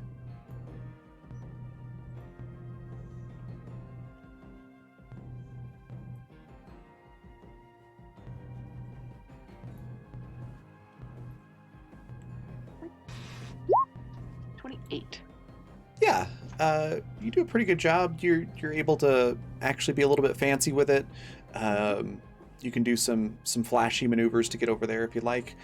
There's blaster bolts that just like zoom in between the fins as you expertly duck and dodge and roll and whatnot. And yeah, you're able to get to the other side, and these E-Web blasters have turned, so now they're facing you on the other side of the building. Mm-hmm. That should give Jai some time. Yeah. And that Ilsa and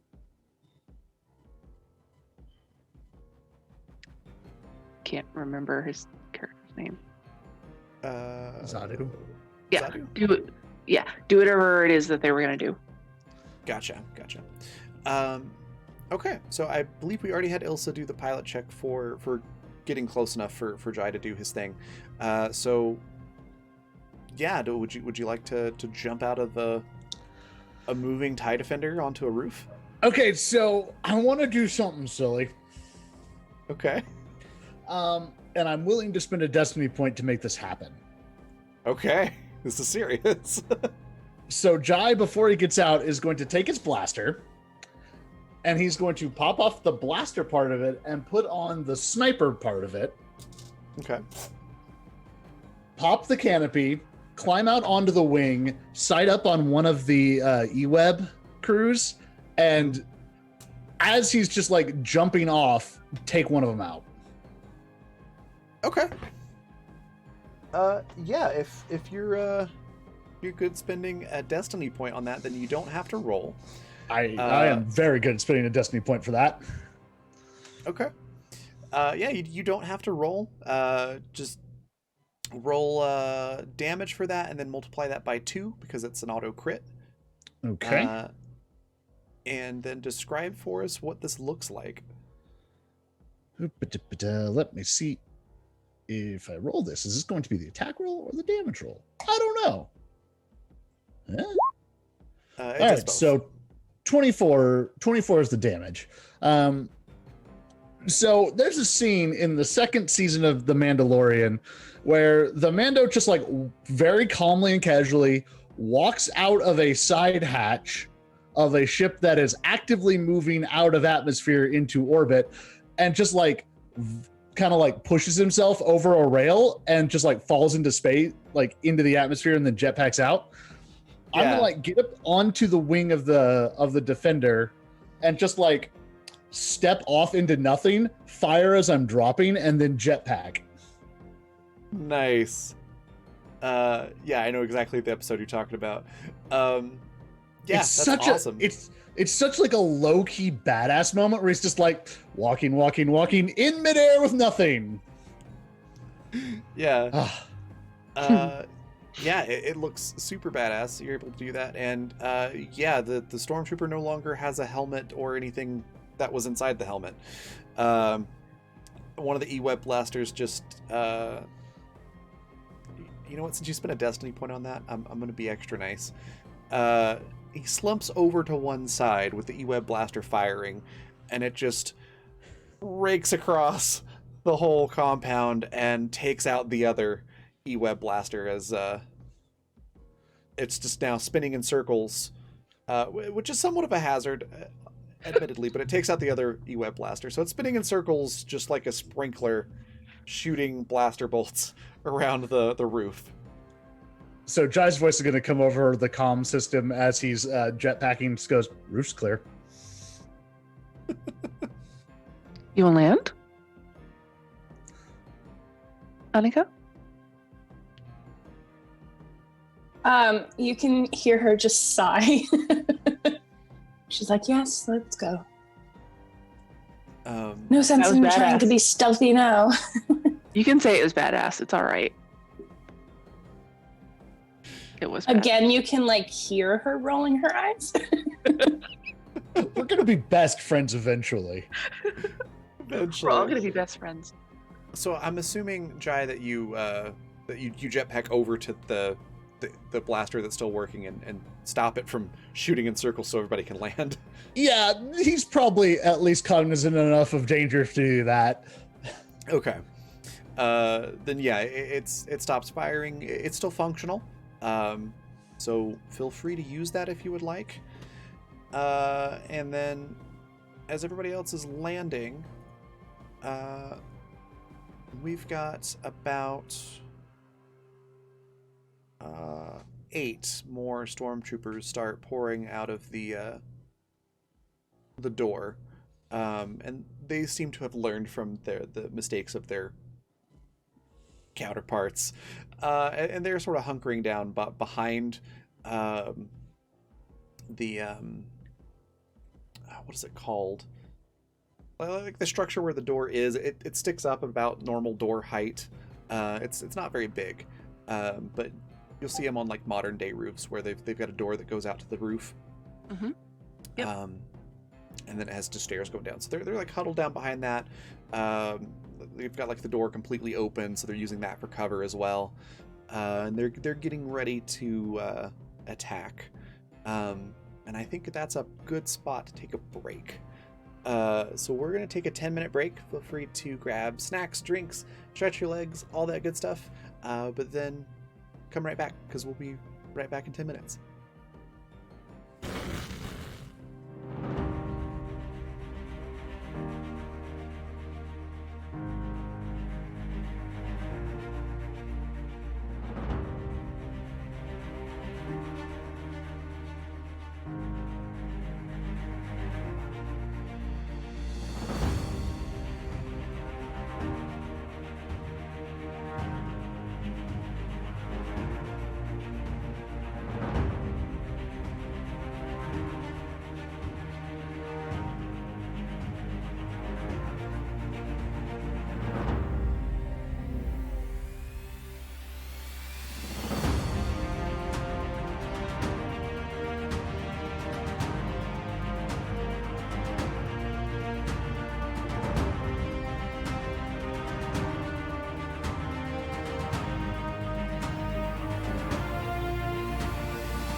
And we're back.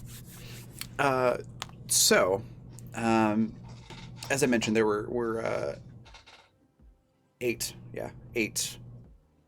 I can do numbers. 8 stormtroopers that have come out of that doorway and are all sort of getting cover and aiming towards you. Jai, you're on the roof, and I believe Muxo, you were landing the TIE Defender on the roof as well, right? Yeah, once you got control of the thing. Okay. So Jai, you're behind an E-Web blaster. Muxo, you've got the TIE Defender on the ground, but obviously it's harder to shoot in this setting from there. With the ship. I'm assuming I'm getting out to shoot with my rifle. Yeah. Yes. It's more dramatic that way anyway.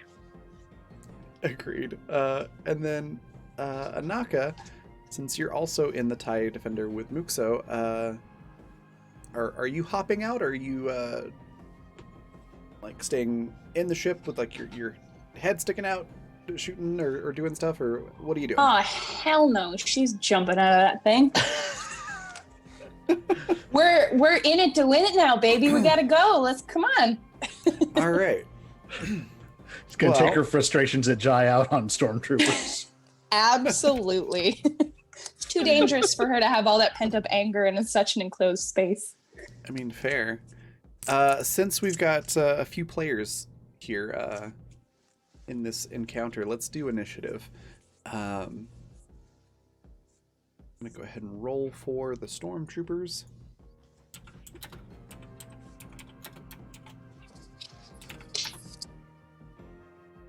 Oh, dang. They're going Why did I get a decimal point? Because of your dex. Because in case of a tie, then it goes to who has the highest dexterity. Gotcha. Okay. So we've got Jai with a 29. Muxo with a 25. How about Anaka? Initiative is on the skill sheet, isn't it? It should be. Where is it on the character sheet? It's a skill and it. Yeah, 10. Okay. She's lagging a little behind. It's okay. Just working It's up 10. a good head of steam. And then I'll roll for Ilsa.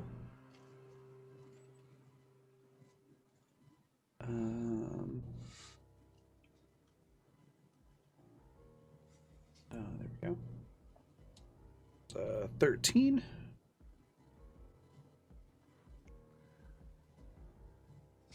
And then the stormtroopers sadly go last because I rolled a nat 1.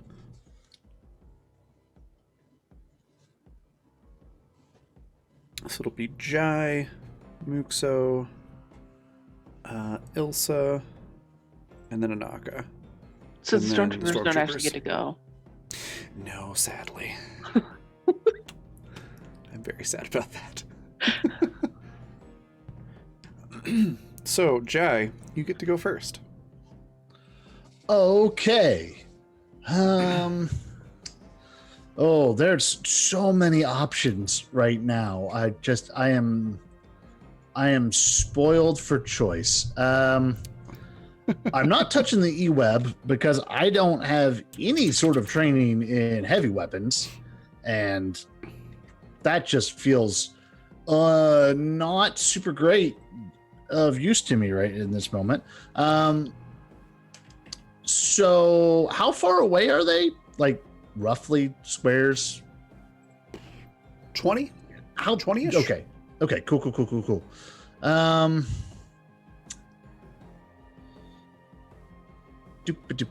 Okay, so I'm going to.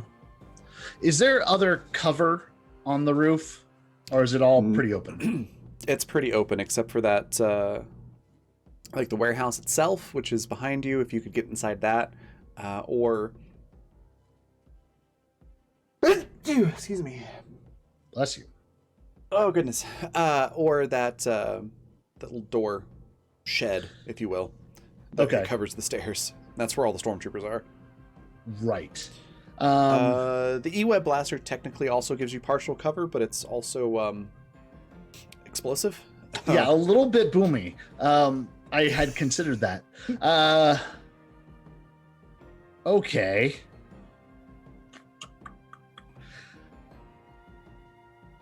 So, I need to get some distance, is what I need to do. All right, so I'm going to spend my action, unfortunately, switching back over to my normal blaster setting away from the sniper setting so that I'm actually useful in this fight. All right. And as a swift action, can I disconnect the E-Web that I'm next to from its generator? Can I just like kick that cable loose? Yeah, let's do a mechanics roll for that. Okay. And I'm gonna say at disadvantage, given that you're trying to do it so quickly. Fair. So at a 17. Yeah. You kick it loose. It's enough that it's not working. But someone would easily be able to put it back. But it, would give you an extra, turn, I guess, before they could start shooting. So cool. All right. Yeah. So that's me. I am now prepared for my actual turn next time. All right. The next we'll go to Muxo. Okay. Yeah. Am I out of my ship, or do I need to get out of my ship? You'll need to get out of your ship, which I think is going to take just your move action. So you can get like behind it, or in front of it, or next to it. Yeah. Until we get the numbers lower, I'm gonna get behind it. Okay. And that will give you cover. So that'll give you +5 to your reflex defense. All right. And then did you want to shoot at them or anything like that, or just... Oh, do I have time? Mm-hmm. You've still got your standard action and swift action. Okay, I'm sorry. Yeah, so I'm gonna, make a mess. Okay. Obviously whoever's closest, I get, the lead guy. The one that's closest is kind of hunkered down to the side of the shed, so they've still got, we'll call that partial cover, so we'll call that a +3 to their reflex defense. But that's definitely the one that you've got the easiest shot on. And what was the bonus to the rifle die? It should be your base attack bonus plus dex for your attack roll. Okay. I'm looking for the button on the sheet that makes me attack. Oh, gotcha. Down where it says attacks? Yep. Just make one of those and change your modifier column to dex. And then on the damage, put in 3d8. Okay. So how do I just roll this right now so that I can do that while everyone else is having their turns? So your base attack bonus is 2, so do 1d20 plus 4. And that's your dex and your base attack bonus together. Yep.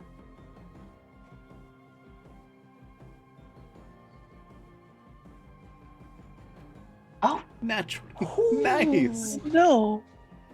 So, yeah, that's a 24 that's going to hit, even with their cover. That definitely will hit, even if it wasn't a nat 20. At 24, it would hit. So go ahead and roll damage, which if you're using the blast... Yeah, it should be 3d8, and then multiply that by 2, because you crit. Excellent. Okay, so 34 total. 34. Okay, so that will put them down on the condition track. Because you beat their damage threshold by quite a bit.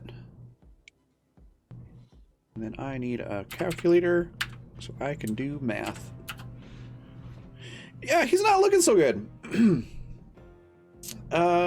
He's still standing.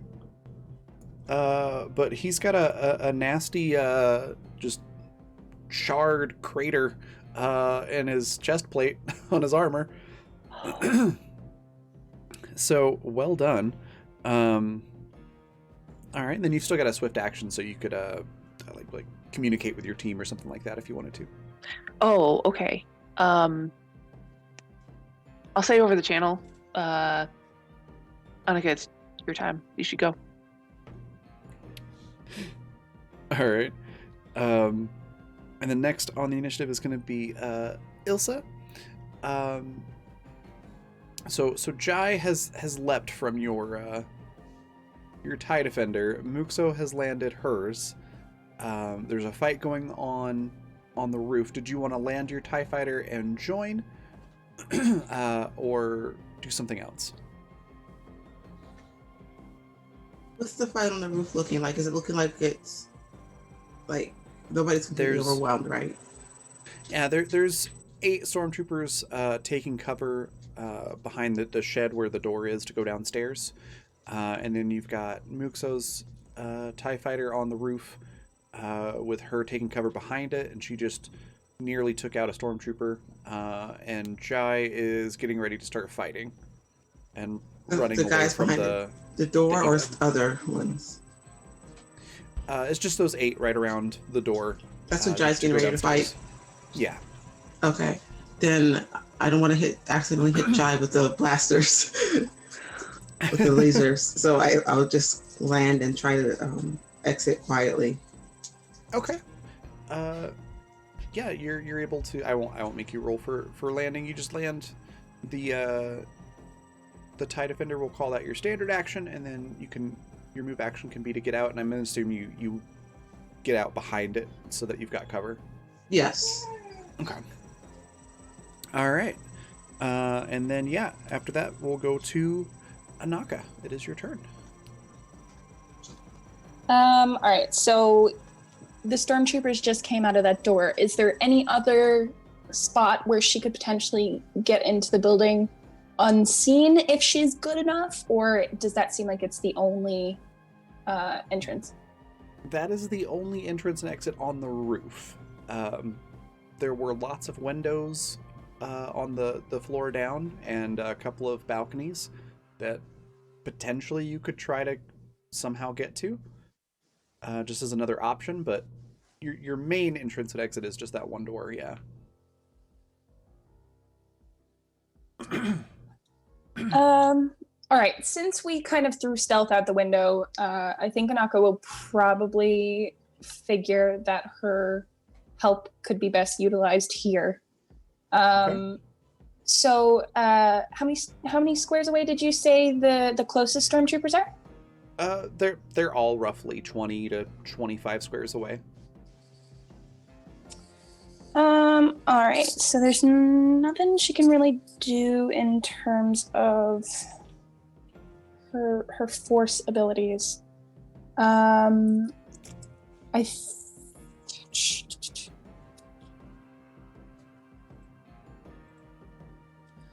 think she's just gonna. You said Muxo is moved around the back side of the fighter, right? Mm-hmm. I think for now, Anaka's just gonna. I'm gonna use a move action and just join her. Okay. All right. Then it'll be the stormtroopers' turn. So there's 8 of them. I'm just gonna double up the attacks just for the sake of time. So that there's only taking basically 4 turns instead of 8. There will be a lot fewer soon. Yeah. All right, so let's go with this guy first. He's at a -1 because of the damage threshold getting surpassed. So he and another one are going to attack.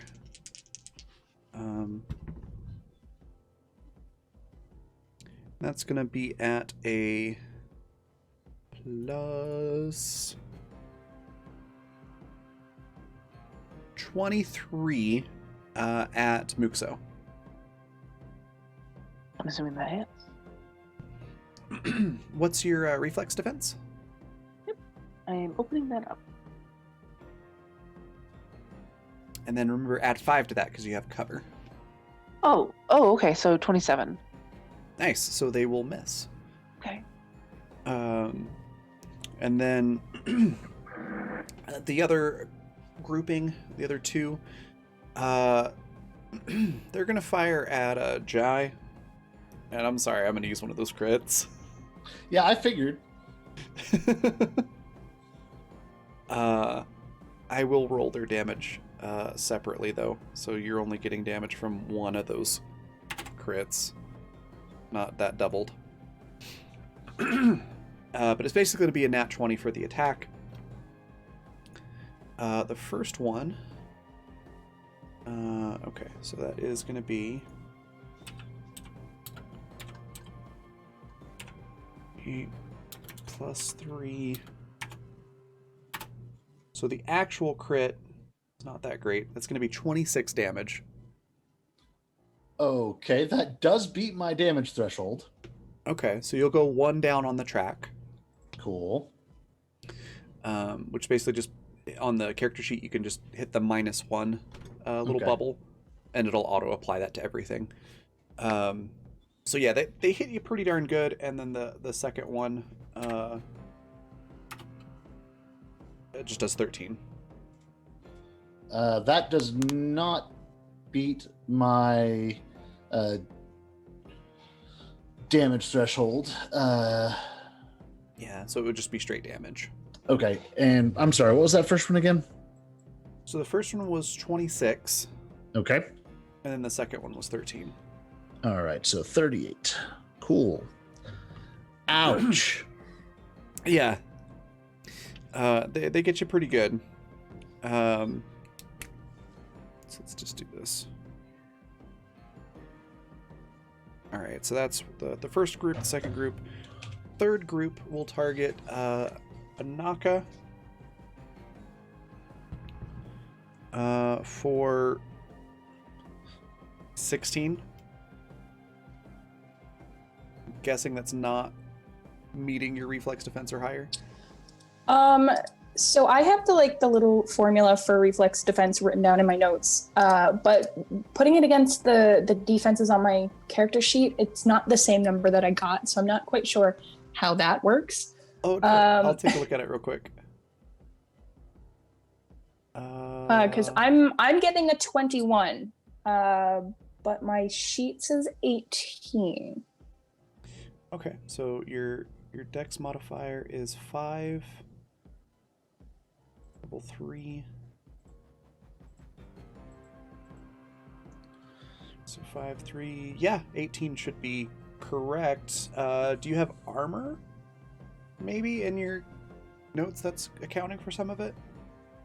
I don't think so. It says the thing that I pulled from books is 10 plus heroic level / armor bonus. Mm-hmm. So that would be 3, right? 3. Yeah, so it'd be 13. Plus dex is 5, and then it says plus class bonus. Class bonus. Oh, right. So on my sheet, class says 0. That would be the base attack bonus, right?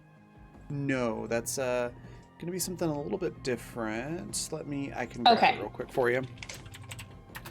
All right, in that case, then that's where I was messing up. I thought it was the... Well, you might have a class bonus to that defense. Let me look it up real quick. I've got it right here. So Jedi defense bonus at first level. A Jedi gains a +1 class bonus to their fortitude, reflex, and will defense. So you should be at 19. Okay. So that's well then yes. So on your character sheet, just do that right there. Okay. Perfect. At any rate, they miss. And then the fourth group is going to shoot at, let's see, Ilsa's the only one that hasn't been shot at yet. So they're going to shoot at you. And man, I am rolling terribly. That is a 14. That's definitely not going to hit you. So they're shooting like stormtroopers. Yeah, don't worry. Turn. That's on brand for stormtroopers. Yeah. Ouch. Except for those two. Hey, if bloodied is a thing, I'm bloodied real good. Where's the number to check, just so I know for the future? Oh, sure. It's Lost. under your defense section on your character sheet, which is right below your attributes, and it's that top one, reflex defense, which is. Oh yeah, it's 15. Yeah. Okay. All right. So Jai, it is your turn again. Okay. So I'm not going to move this round, so I'll be able to take 2 swift actions. And I'm going to aim at that piece of Imperial garbage that dared to shoot me in my very good armor. And I'm going to shoot him. I'm going to shoot him real good. Okay. So because I aimed, I'm ignoring all benefits of cover as long as I can see him. Okay. Yeah, They- no they- cover bonuses. Gotcha. So they don't get the cover bonus. So the target number you're looking for is 20.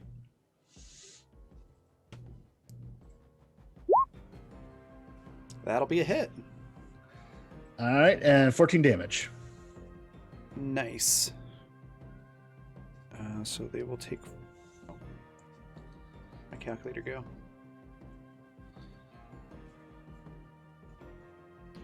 So that's gonna be that number minus that number, which gives them that number health left.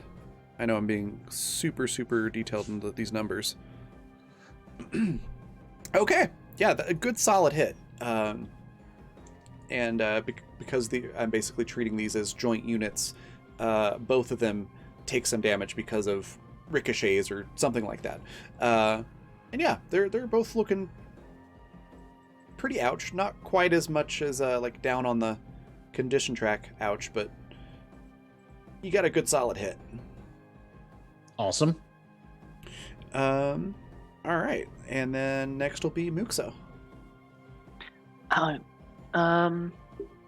Not time to advance yet. It doesn't seem like. So I'll just shoot again.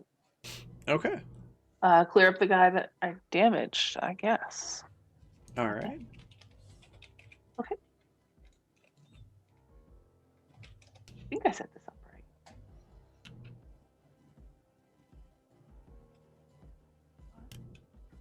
No.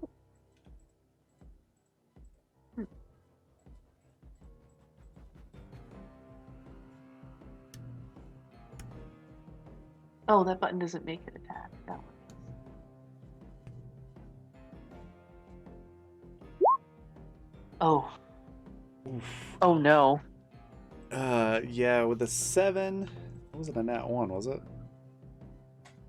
No, No, I only okay. got 4. Okay, just double checking.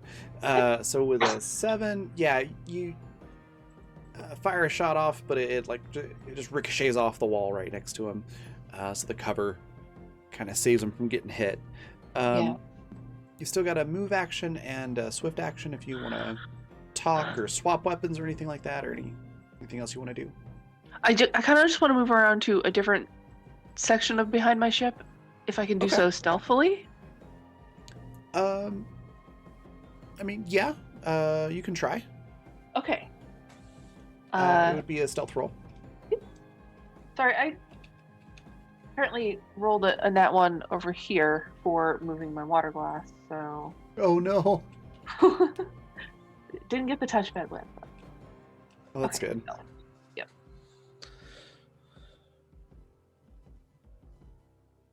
You cursed me when you said nat 1.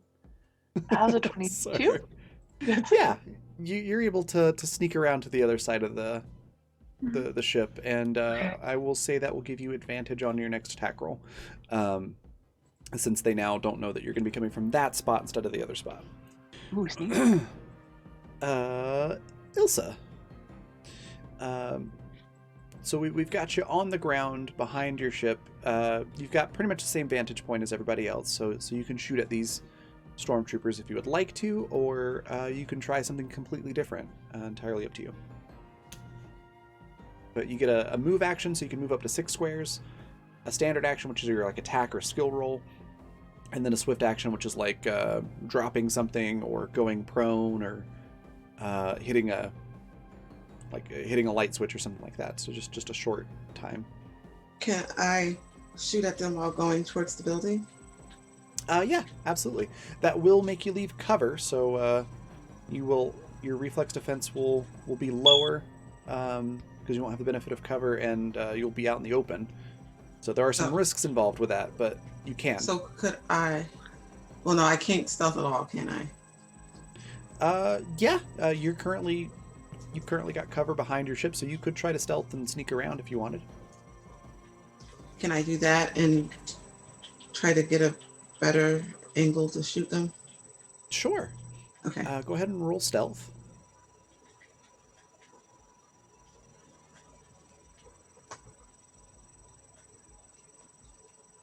Oops. Okay, dice, don't fail me.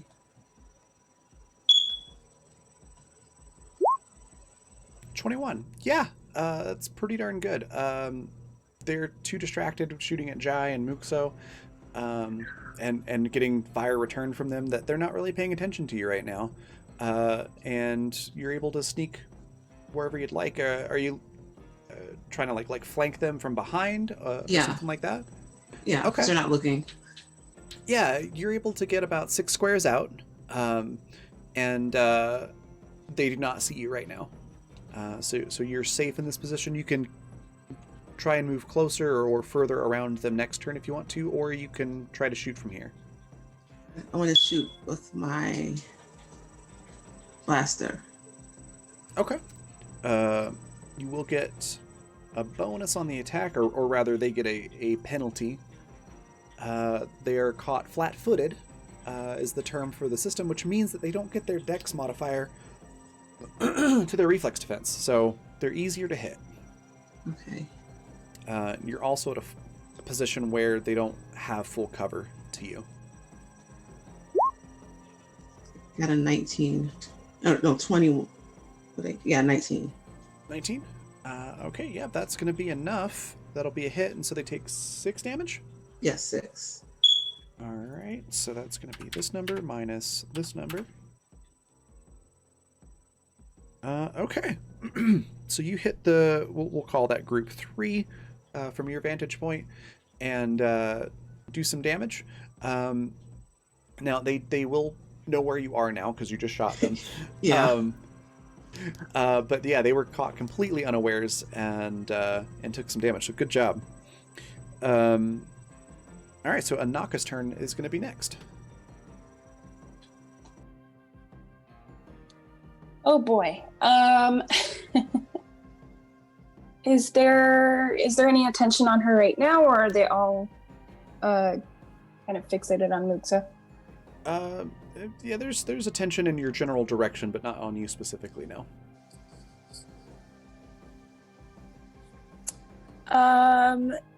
What would be the closest spot that she can try to advance to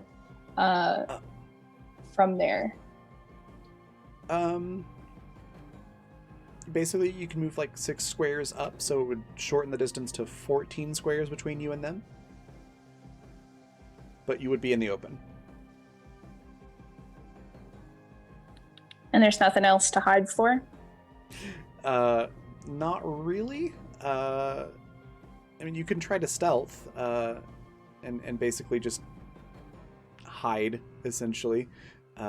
Sneak around and just hope they don't notice you. Yeah, I think that's probably the best thing that I can do right now. Let's try that. Okay.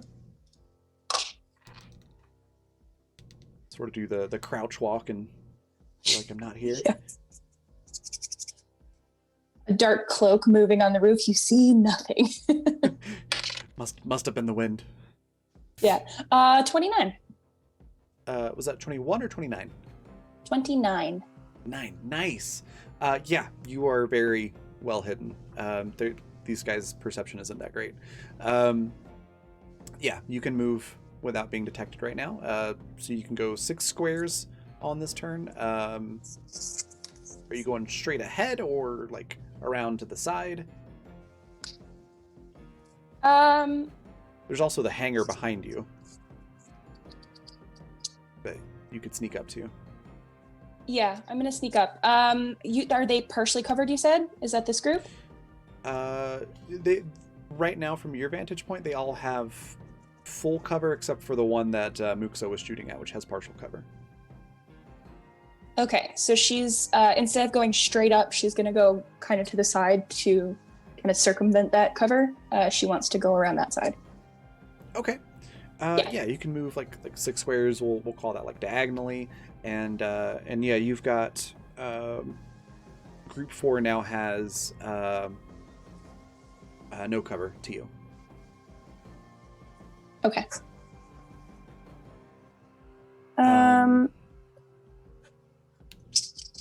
And they are roughly 14 squares away.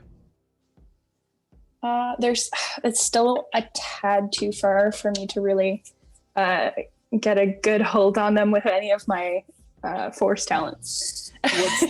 What's the max range on your force talents? Like which one gives you the max range, and then what is it? One of them is 9 squares, and that is the force disarm. Okay, yeah, you're still a little too far out for that one. I was gonna Yeah, say, if it's just so a square or two that you're too far away, I'll just call it good. But okay, yeah, but you'll be set up for next turn to do it. Yeah, we'll call it there, and I'll try to get a little closer next time. Okay, that's gonna make it the stormtrooper's turn. Group 1 is gonna shoot at well, they don't know where Muxo is now, so they're gonna shoot at Jai.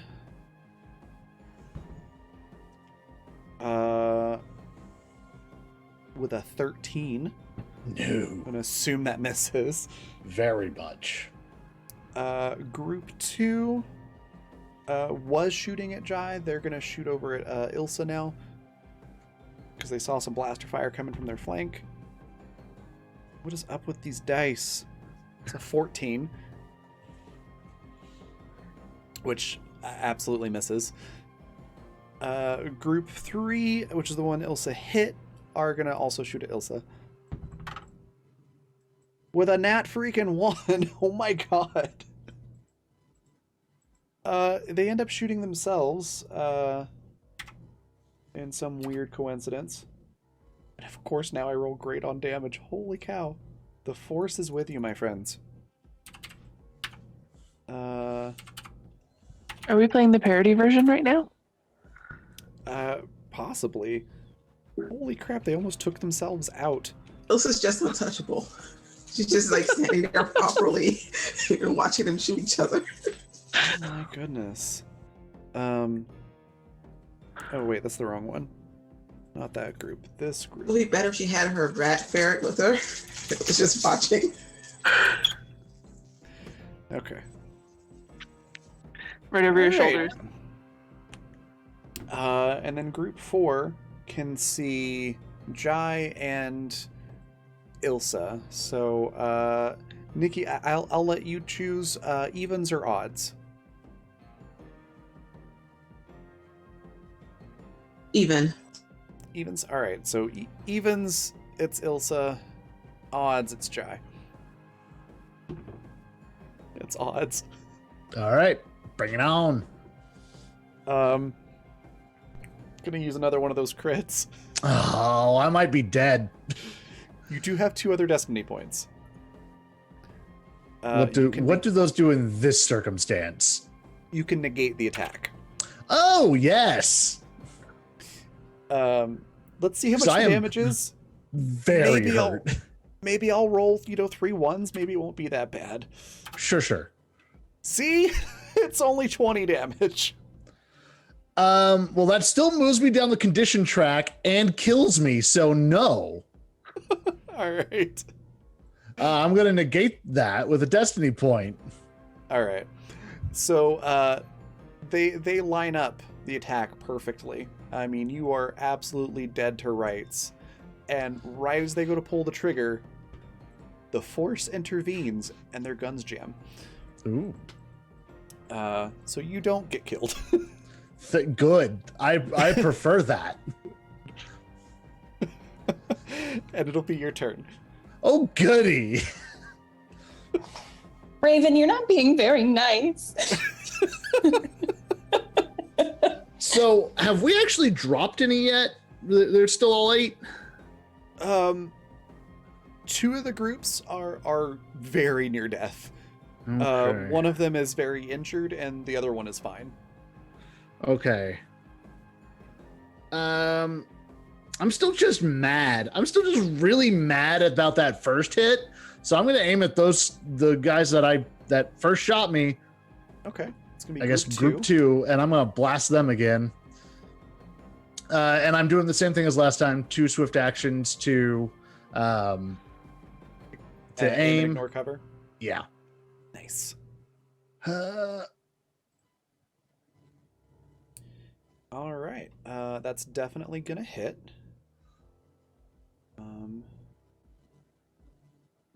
And that will be that number minus that number.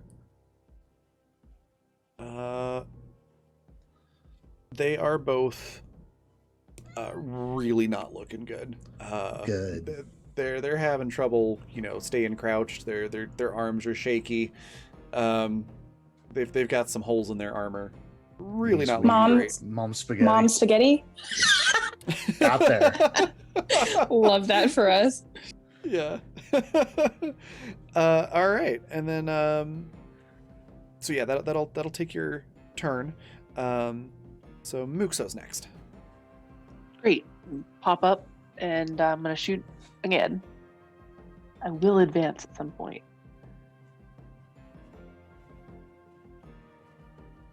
All right, and you do have advantage on this for your sneak attack. Okay. Yes.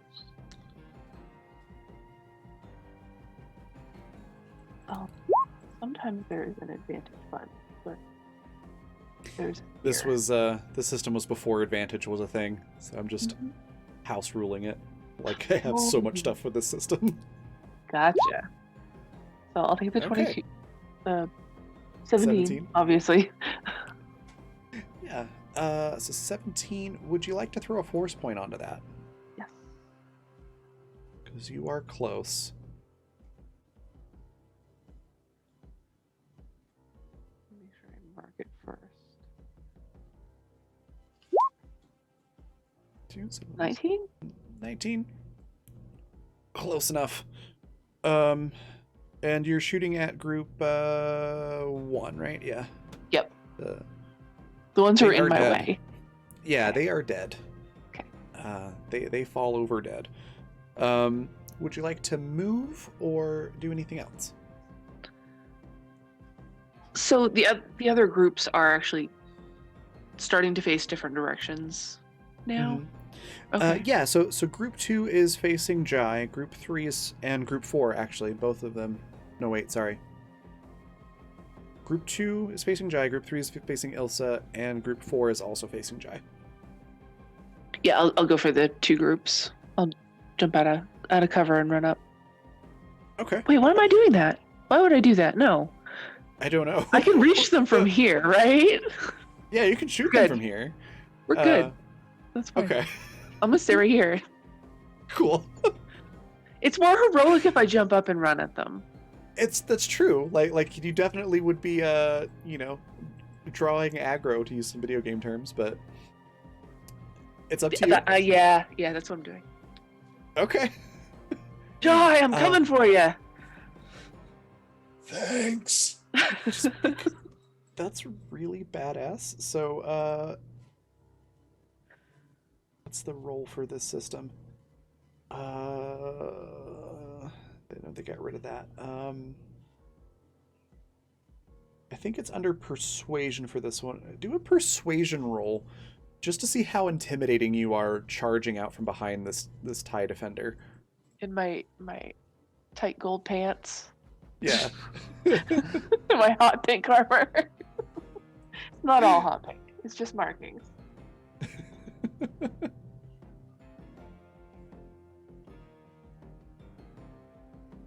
Not my best. That's okay.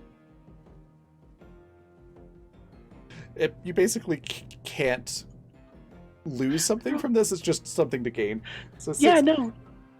Not super intimidating, no, but you definitely make a great target. You've drawn the attention of, let's say, Group 2, the one that was originally shooting at Jai. Okay. All right, and then that will move on to Ilsa's turn. So you've got one of these groups aiming and shooting at you, but they also don't have cover to you now because of where you are. Okay, I'm gonna shoot at them. Okay.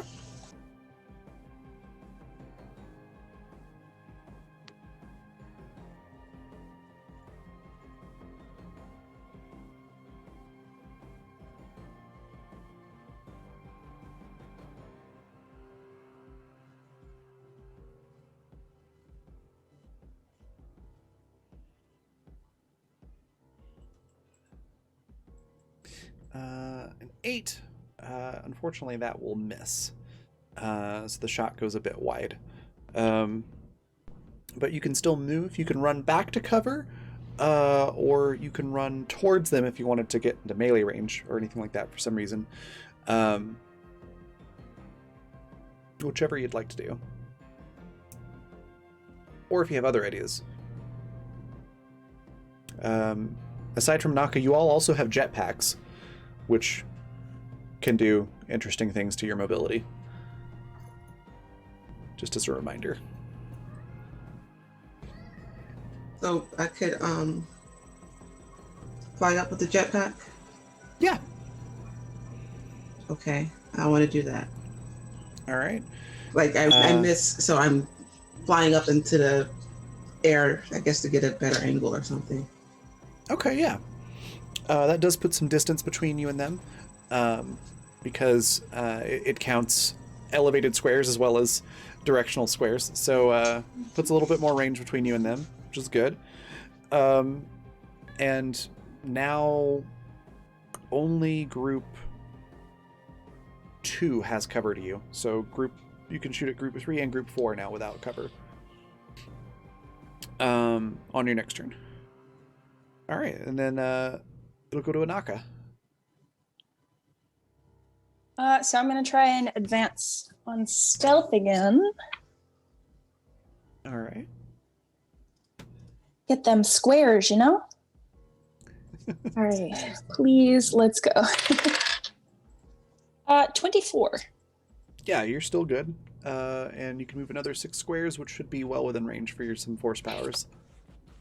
All right, so I was at 14, so that puts me at 8. Yep. So I believe I can force disarm in the group. We'll call it 6 for the purpose of your force powers. So anything within 6 squares. Okay. In that case, rather than force disarm, I'm going to use a force slam, which instead of one target allows me to target all people within a 6 square cone, which is nice. That one's a little nicer for me. So I'm going to do that. Yeah, you'll be able to hit Group 2 and Group 4 from that. Okay. So I'm going to use the force check and compare it to their fortitude defense. Oh, right. It's not reflex for this one. All right. Your target number is 19. It doesn't matter. It was a nat one. In this case, I'm using a destiny point. Fuck that. Okay. We're not doing this today. That's my second nat one, and I'm pissed off about it. So we're just gonna use a destiny point. Okay. Yeah. I can let myself have it as a treat. Yes. You go to force slam, and for some reason your force power just seems to fizzle out, but then at the last second, just this unknown power from somewhere, your destiny helps you, and suddenly you have all the force power. So go ahead and roll your damage for it. Okay, so And then if double it it 'cause it's a exceeds the crit. target's... Okay.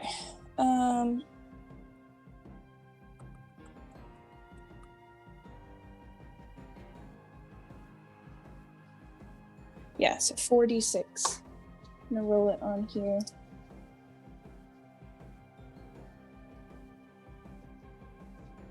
Okay. Oh. Sorry, I have a lot of stuff on my desk in the way. No worries. Alright. Is it 4d6? Now it does say as a special thing as well. If I spend a force point, I can deal an additional 2d6 of damage. Is that still applicable as I've used a destiny point, or is that a no-go? Yeah, go for it. Okay, so I'm going to use a force point and instead do 66. 17 times 2, so 30... 34. Yeah, group 2's dead. Very dead. And Sweet. group 4 is not looking too healthy.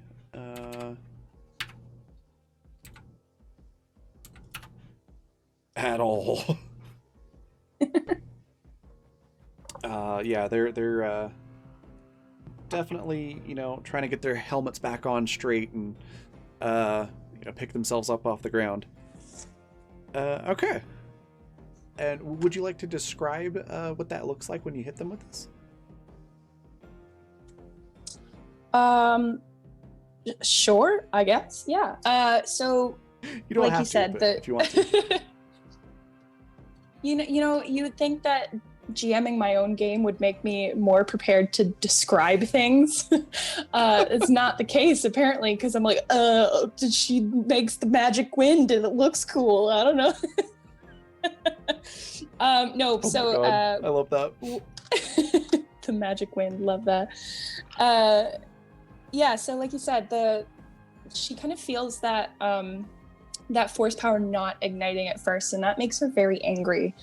So it's kind of with that anger built into it, and kind of that helping hand from her destiny, igniting the power in her. And when she kind of she really throws her everything into it, and kind of like pushes her hands out as well when she says no, this is going to work, and that's when it kind of ignites for her. But when this hits them, it's so rattling. They can feel it in their bones as this force just pummels into them. And typically something like this would just, give you a little slap, knock you on the ground. But because there's so much power in it, it's kind of almost tinged a little bit with that anger that she has. So they can kind of feel a little bit of that flavor as it hits them. And that's what they feel, especially that group before they die. That's what they're left with, is that little taste of anger that's tinged in her force power. Spooky stuff. I like it. All right. With that, it'll be their turn. Sorry, one second. My cat just knocked a bunch of stuff over. Be right back. Talk amongst yourselves. So, give us a topic. Is anybody skilled in first aid? Because ow! Yes. Jai hurt real good. Jai need to take big nap. That's treat injury, right? Yes. I am skilled. You know what Anaka says to that, Jai? What's up? Told you so. You did not. And I was amazing up until the point I wasn't. I was trying to stealth in there, and you decided you were going to jump out of the ship, so told you so. Can you believe that Elsa did not get hit at all?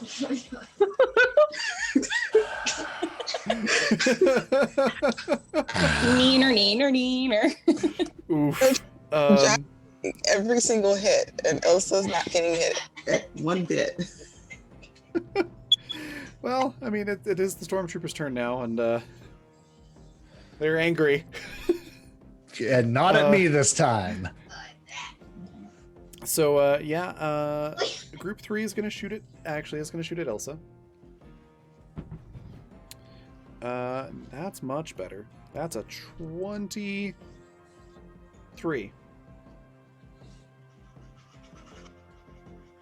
Versus reflex defense, which pretty sure will hit.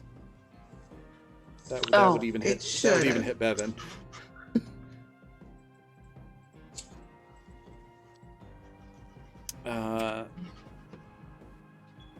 Okay, so that hits. So it's gonna be that. So they will hit you for. That's two of them firing. It'll be 15 damage from one and 17 from the other. So that's 32? Total, yes, correct. Okay. And I take that against my hit points, right? Yes, correct. Okay, I have one left. Oh. So am I going to fall dramatically from the sky? No, you're good. As long as you got one hit point, you're still standing. I'm just gonna take a quick look at your sheet for something real quick. What is your damage threshold? 13. 13. Okay, so yeah, you'll be at -2 on the condition track. So the right next to threshold where it says condition, the little round thing, yeah, right there. Okay, perfect. I clicked it to that. Okay. So the second. Well, I get hit dramatically. Yeah, they get you pretty good. But yeah, one hit point, you're still standing. You're okay for now. And then Group 4 is going to shoot at. I think they're going to shoot at Anaka. They're going to leave cover to go shoot at you because they're angry.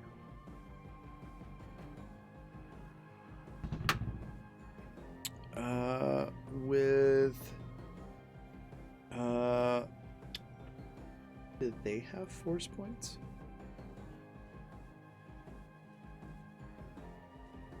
Raven, knock it off. Some NPCs have force points. They do not. So it's This is a dire emergency from them. For them, have a heart. It's true. Think of the stormtroopers, Vanessa. It's a 17. Yeah. See, I have a soft spot for the stormtroopers. Anaka does not, and I don't want her to die. That's against my reflex defense. Yeah. No hit. It's a 19. Yeah. So that's their turn. Back up to Jai. They are very close to death, all of them. So are they still clustered together? Not really clustered together. In a 6 square cone. Yeah, you could aim something at an angle enough to hit him with it. And avoid my, I'm going to call them coworkers right now because Jai's feeling a bit hurt. I've given you everything you wanted. Oh yes, you've been great, Muxo. We're fine, Muxo. You have been doing a wonderful job enabling me. If we're going to be real honest with what that's been. All right, so Jai is going to ignite his jetpack, launch himself over to them, and then flamethrower these freaking troopers. Yes, I love the flamethrower. Go for it. Also, I'm spending my force points. I don't even think I can get there. Oh no. Hey, we have some D6s from the audience, right? I remember two of those were aimed at me. I want to use those too. Yeah. You can use one of the D6 per turn for the viewer action stuff. Yeah. All right, so this still isn't great. I got a 14. 14. Go ahead and roll damage because it's an AoE attack, so they'll still take half damage. It rolled 6 points of damage, so 3. Just re-roll it. Oh, re-roll it.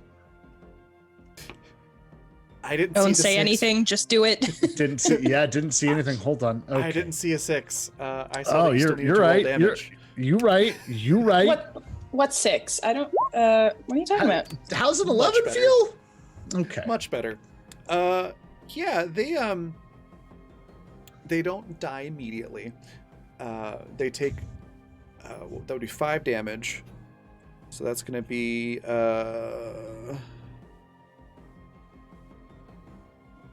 okay. Yeah. So they're still standing after the initial blast, albeit screaming and running around because they're literally on fire. And the fire continues to burn, and the next turn that damage would kill them. So I'm just going to say that they run around in circles on fire for a bit and then fall over dead. And the encounter is over. So Jai is just standing there, like smoking stormtroopers around, just goes like, "Get ship, go home." Yeah, Ow. let's go get the fucking ship. Is Anaka close enough to hear Jai say that? Oh yeah. Yeah, you're all within audible distance of each other. In that case, while Jai is like struggling to stay in one piece, Anaka's like, "Oh, do you have an owie?"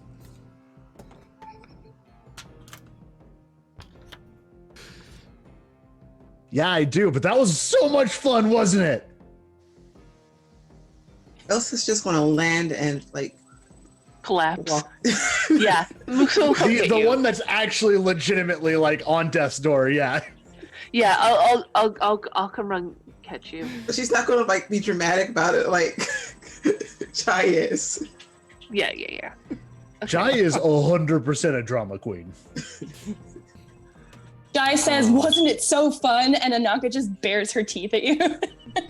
I feel like Jai has figured out how to push some of Anaka's buttons, and he loves it. For now. Yeah, until I get a lightsaber in my gut, it's great. Yeah. All right. So yeah, the encounter's over. You're free to do whatever you would like. Although I will say, you do hear footsteps coming from down below. So it sounds like there's more people on the way. However, you do have plenty of time to do something to the door to bar their entry, or run away or whatever. They're not an immediate threat, but they definitely are a motivator to get going. We're here to steal a ship. We need to steal a ship. Okay. I need to tend to Ilsa. Can you two do this? You Shit, can pilot, right? Which one of you is gonna fly the ship? Can they He points at Anaka. Can they? We need to load in the ties, don't we? Can they take Zadu? We can fly the ties in. Yeah.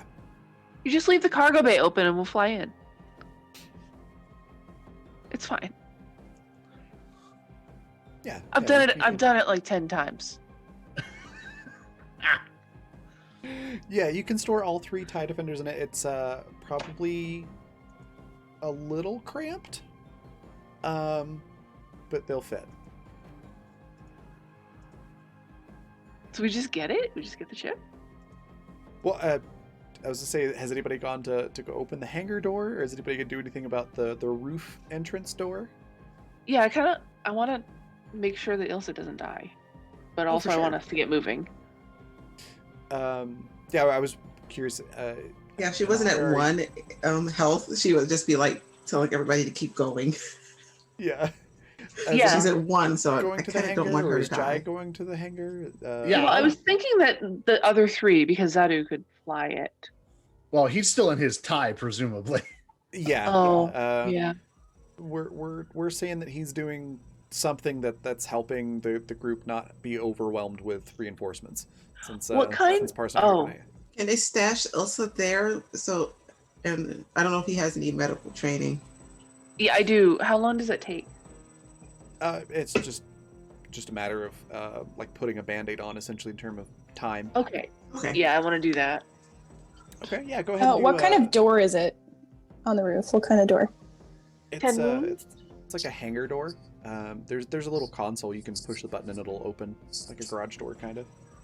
Treat injury, right? Treat injury is the skill, yes. Mm-hmm. Can I ionize it? Why? You can. You could also just push open. No, not for the hangar. I mean, for the people coming up. You said that there's more in the stairwell, right? The door to the roof? Oh, that door. Sorry. Yeah. Yes, you can. Is it the same thing? Is it kind of like mechanical rather than just a push open door? Yeah. Okay. I only want the 10. I'm trying to look up med pack right now.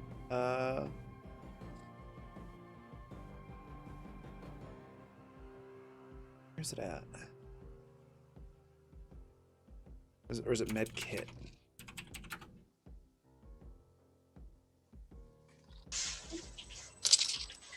Medical kit, there it is. I'm trying to look and see how much it heals per use. Mm-hmm. Oh, that's why I couldn't find it. It's all one word, medpack. Medpack, here we go.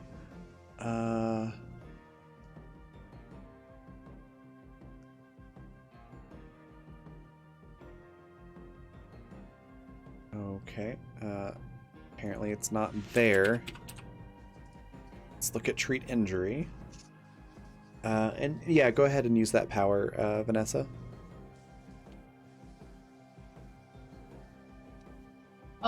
Does the unit have a reflex defense? Very low.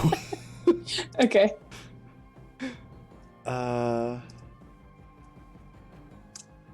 Gains number of hit points equal to its character level +1 for every point what you... Okay. So Ilsa will heal... We're just going to call that a success, and Ilsa will heal for 4. And yeah, you fry the door. It's not opening anytime soon. Cool. So, with Ilsa not, quite at death's door, and the door to the downstairs taken care of, yeah, you're able to open the hangar door. The ship is there. It's not the prettiest ship. It could use a new coat of paint, but despite its looking a bit beat up, Jai, I'm sure you'll probably inspect it kind of a little bit closer than the rest, and you can tell that's it's cosmetic stuff. Okay. Presumably, it looks a lot worse than it really is for the purpose of smuggling. It's actually a pretty solid ship underneath the chipped paint and scoring and whatnot. And yeah, to wrap things up, you're able to get the TIE defenders on board, get into the ship, and take off. And that's where we will close out this session, unless there's any conversation you'd like to have on the ship as you're pulling out. Any last one-liners or questions or things like that to each other?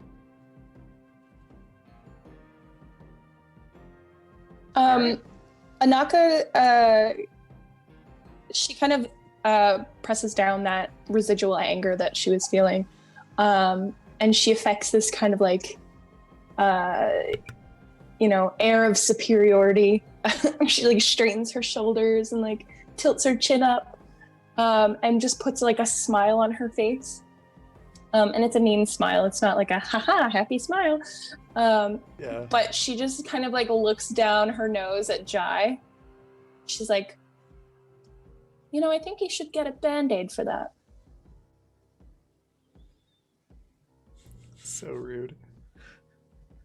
Jai's just gonna just like flip her off and then just like walk back to the engine compartment and start tinkering.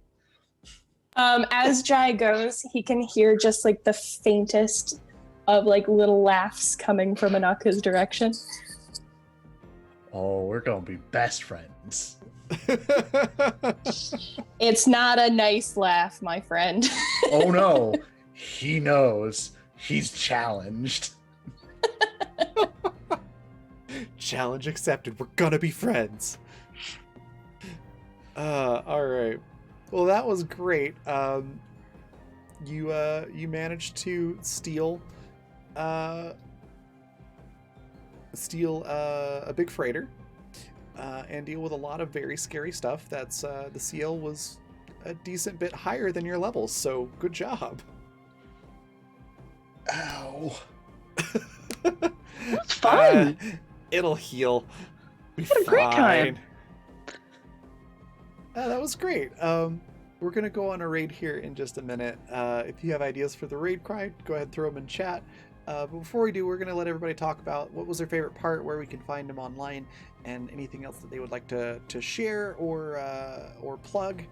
And we'll do reverse order. So let's start with Hope. What was your favorite part? Where can we find you? And anything else you'd like to share? I just really loved being able to like stop mid-action and negotiate what would be a better, more dramatic action. That felt really good. To just sort of be relieved of like, oh, I don't have to absolutely do the most efficient thing. Yeah. Which, like, you can feel like you get stuck in especially if you're playing a really crunchy game. Mm-hmm. But I appreciated the like lack of judgment that I was going to leave cover when I could shoot perfectly well with a +5 to my defense.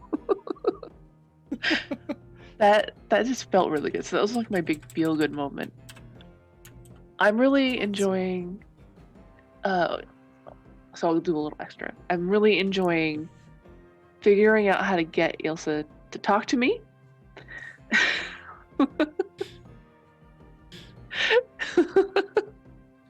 Figuring out just what it's going to take to make Anaka like laugh actually in a happy way. And Jai, we're going to cause so much trouble. Really looking forward to it. Yep. So you can find me on Twitter at HopeTracy71 or on Monday nights on the Lady Sido's channel or Tales of Drahi. Awesome. Next, we've got Matt. What was your favorite part? Where can we find you next? And anything else you want to share?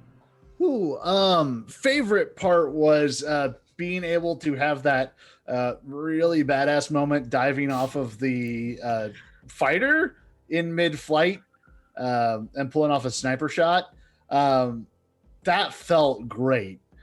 And then I felt suitably punished for my daring later, but it felt like just a really solid encounter for, a group that went in not prepared for what we were doing at all. So I loved it all, but being able to have that moment felt really, really good for Jai.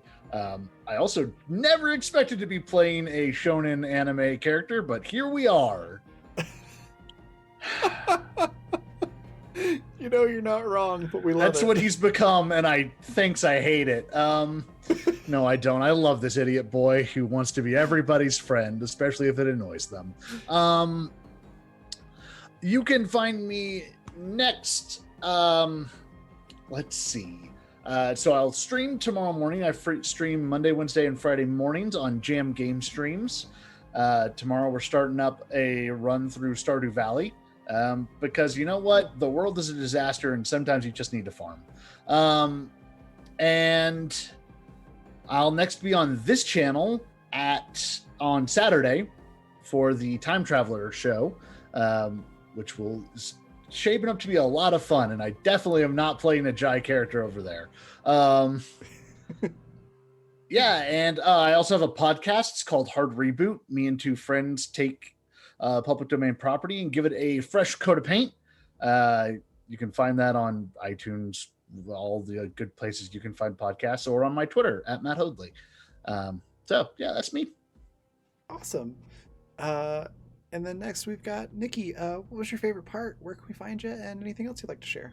It's hard to decide what my favorite part was. I kind of liked how they were coming up with a plan for going to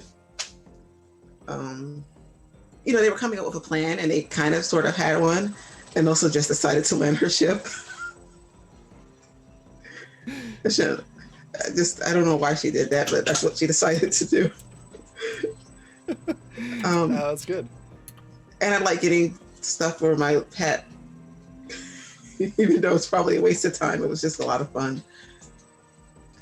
Yeah, that part was a lot of fun. I enjoyed throwing together a couple NPCs for that as well. Yeah, Bob, which you're all suspicious about. And I'm on the air tomorrow at the same time. And Fantastic. So I'll see you all tomorrow. All right. And last but not least, Vanessa, favorite part, where we can find you, and anything else you'd like to share? I think something that's been interesting so far, I know that we're only just getting into everything, but the way that Anaka is not shaping up to be exactly the way I thought she would, which, she'll have time to grow and become her own character on good time. But I had such a strong idea of what I wanted her to be going into this. And so far she's just been exasperated with everybody else. Which is an interesting dynamic. Shout out to you, Jai, for being just phenomenal. But yeah, so I'm really excited to see kind of where that goes for her. 'Cause, like I said, I have this very clear image of who she is as a person, and that's not been made super clear to all her party mates yet. So that should be really fun to examine later on down the road.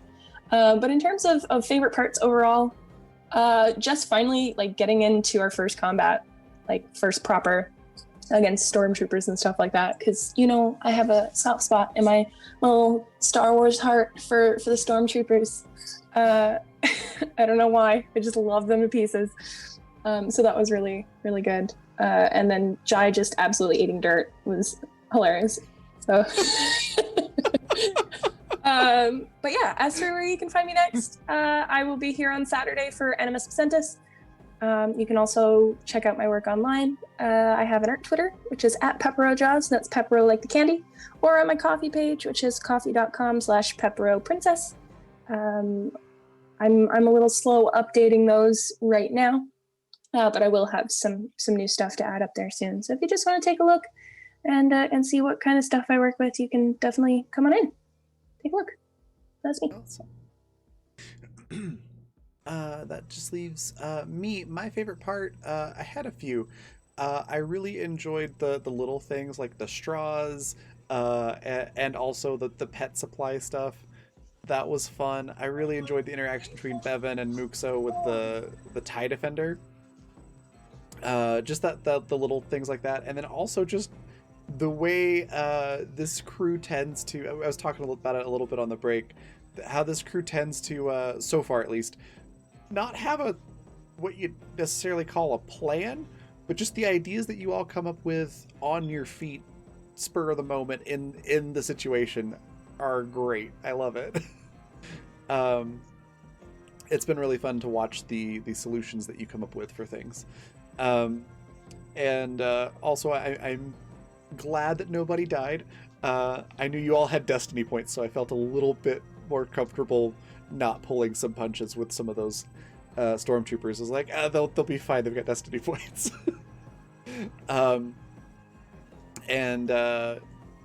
Yeah, it was a lot of fun. I really enjoyed it.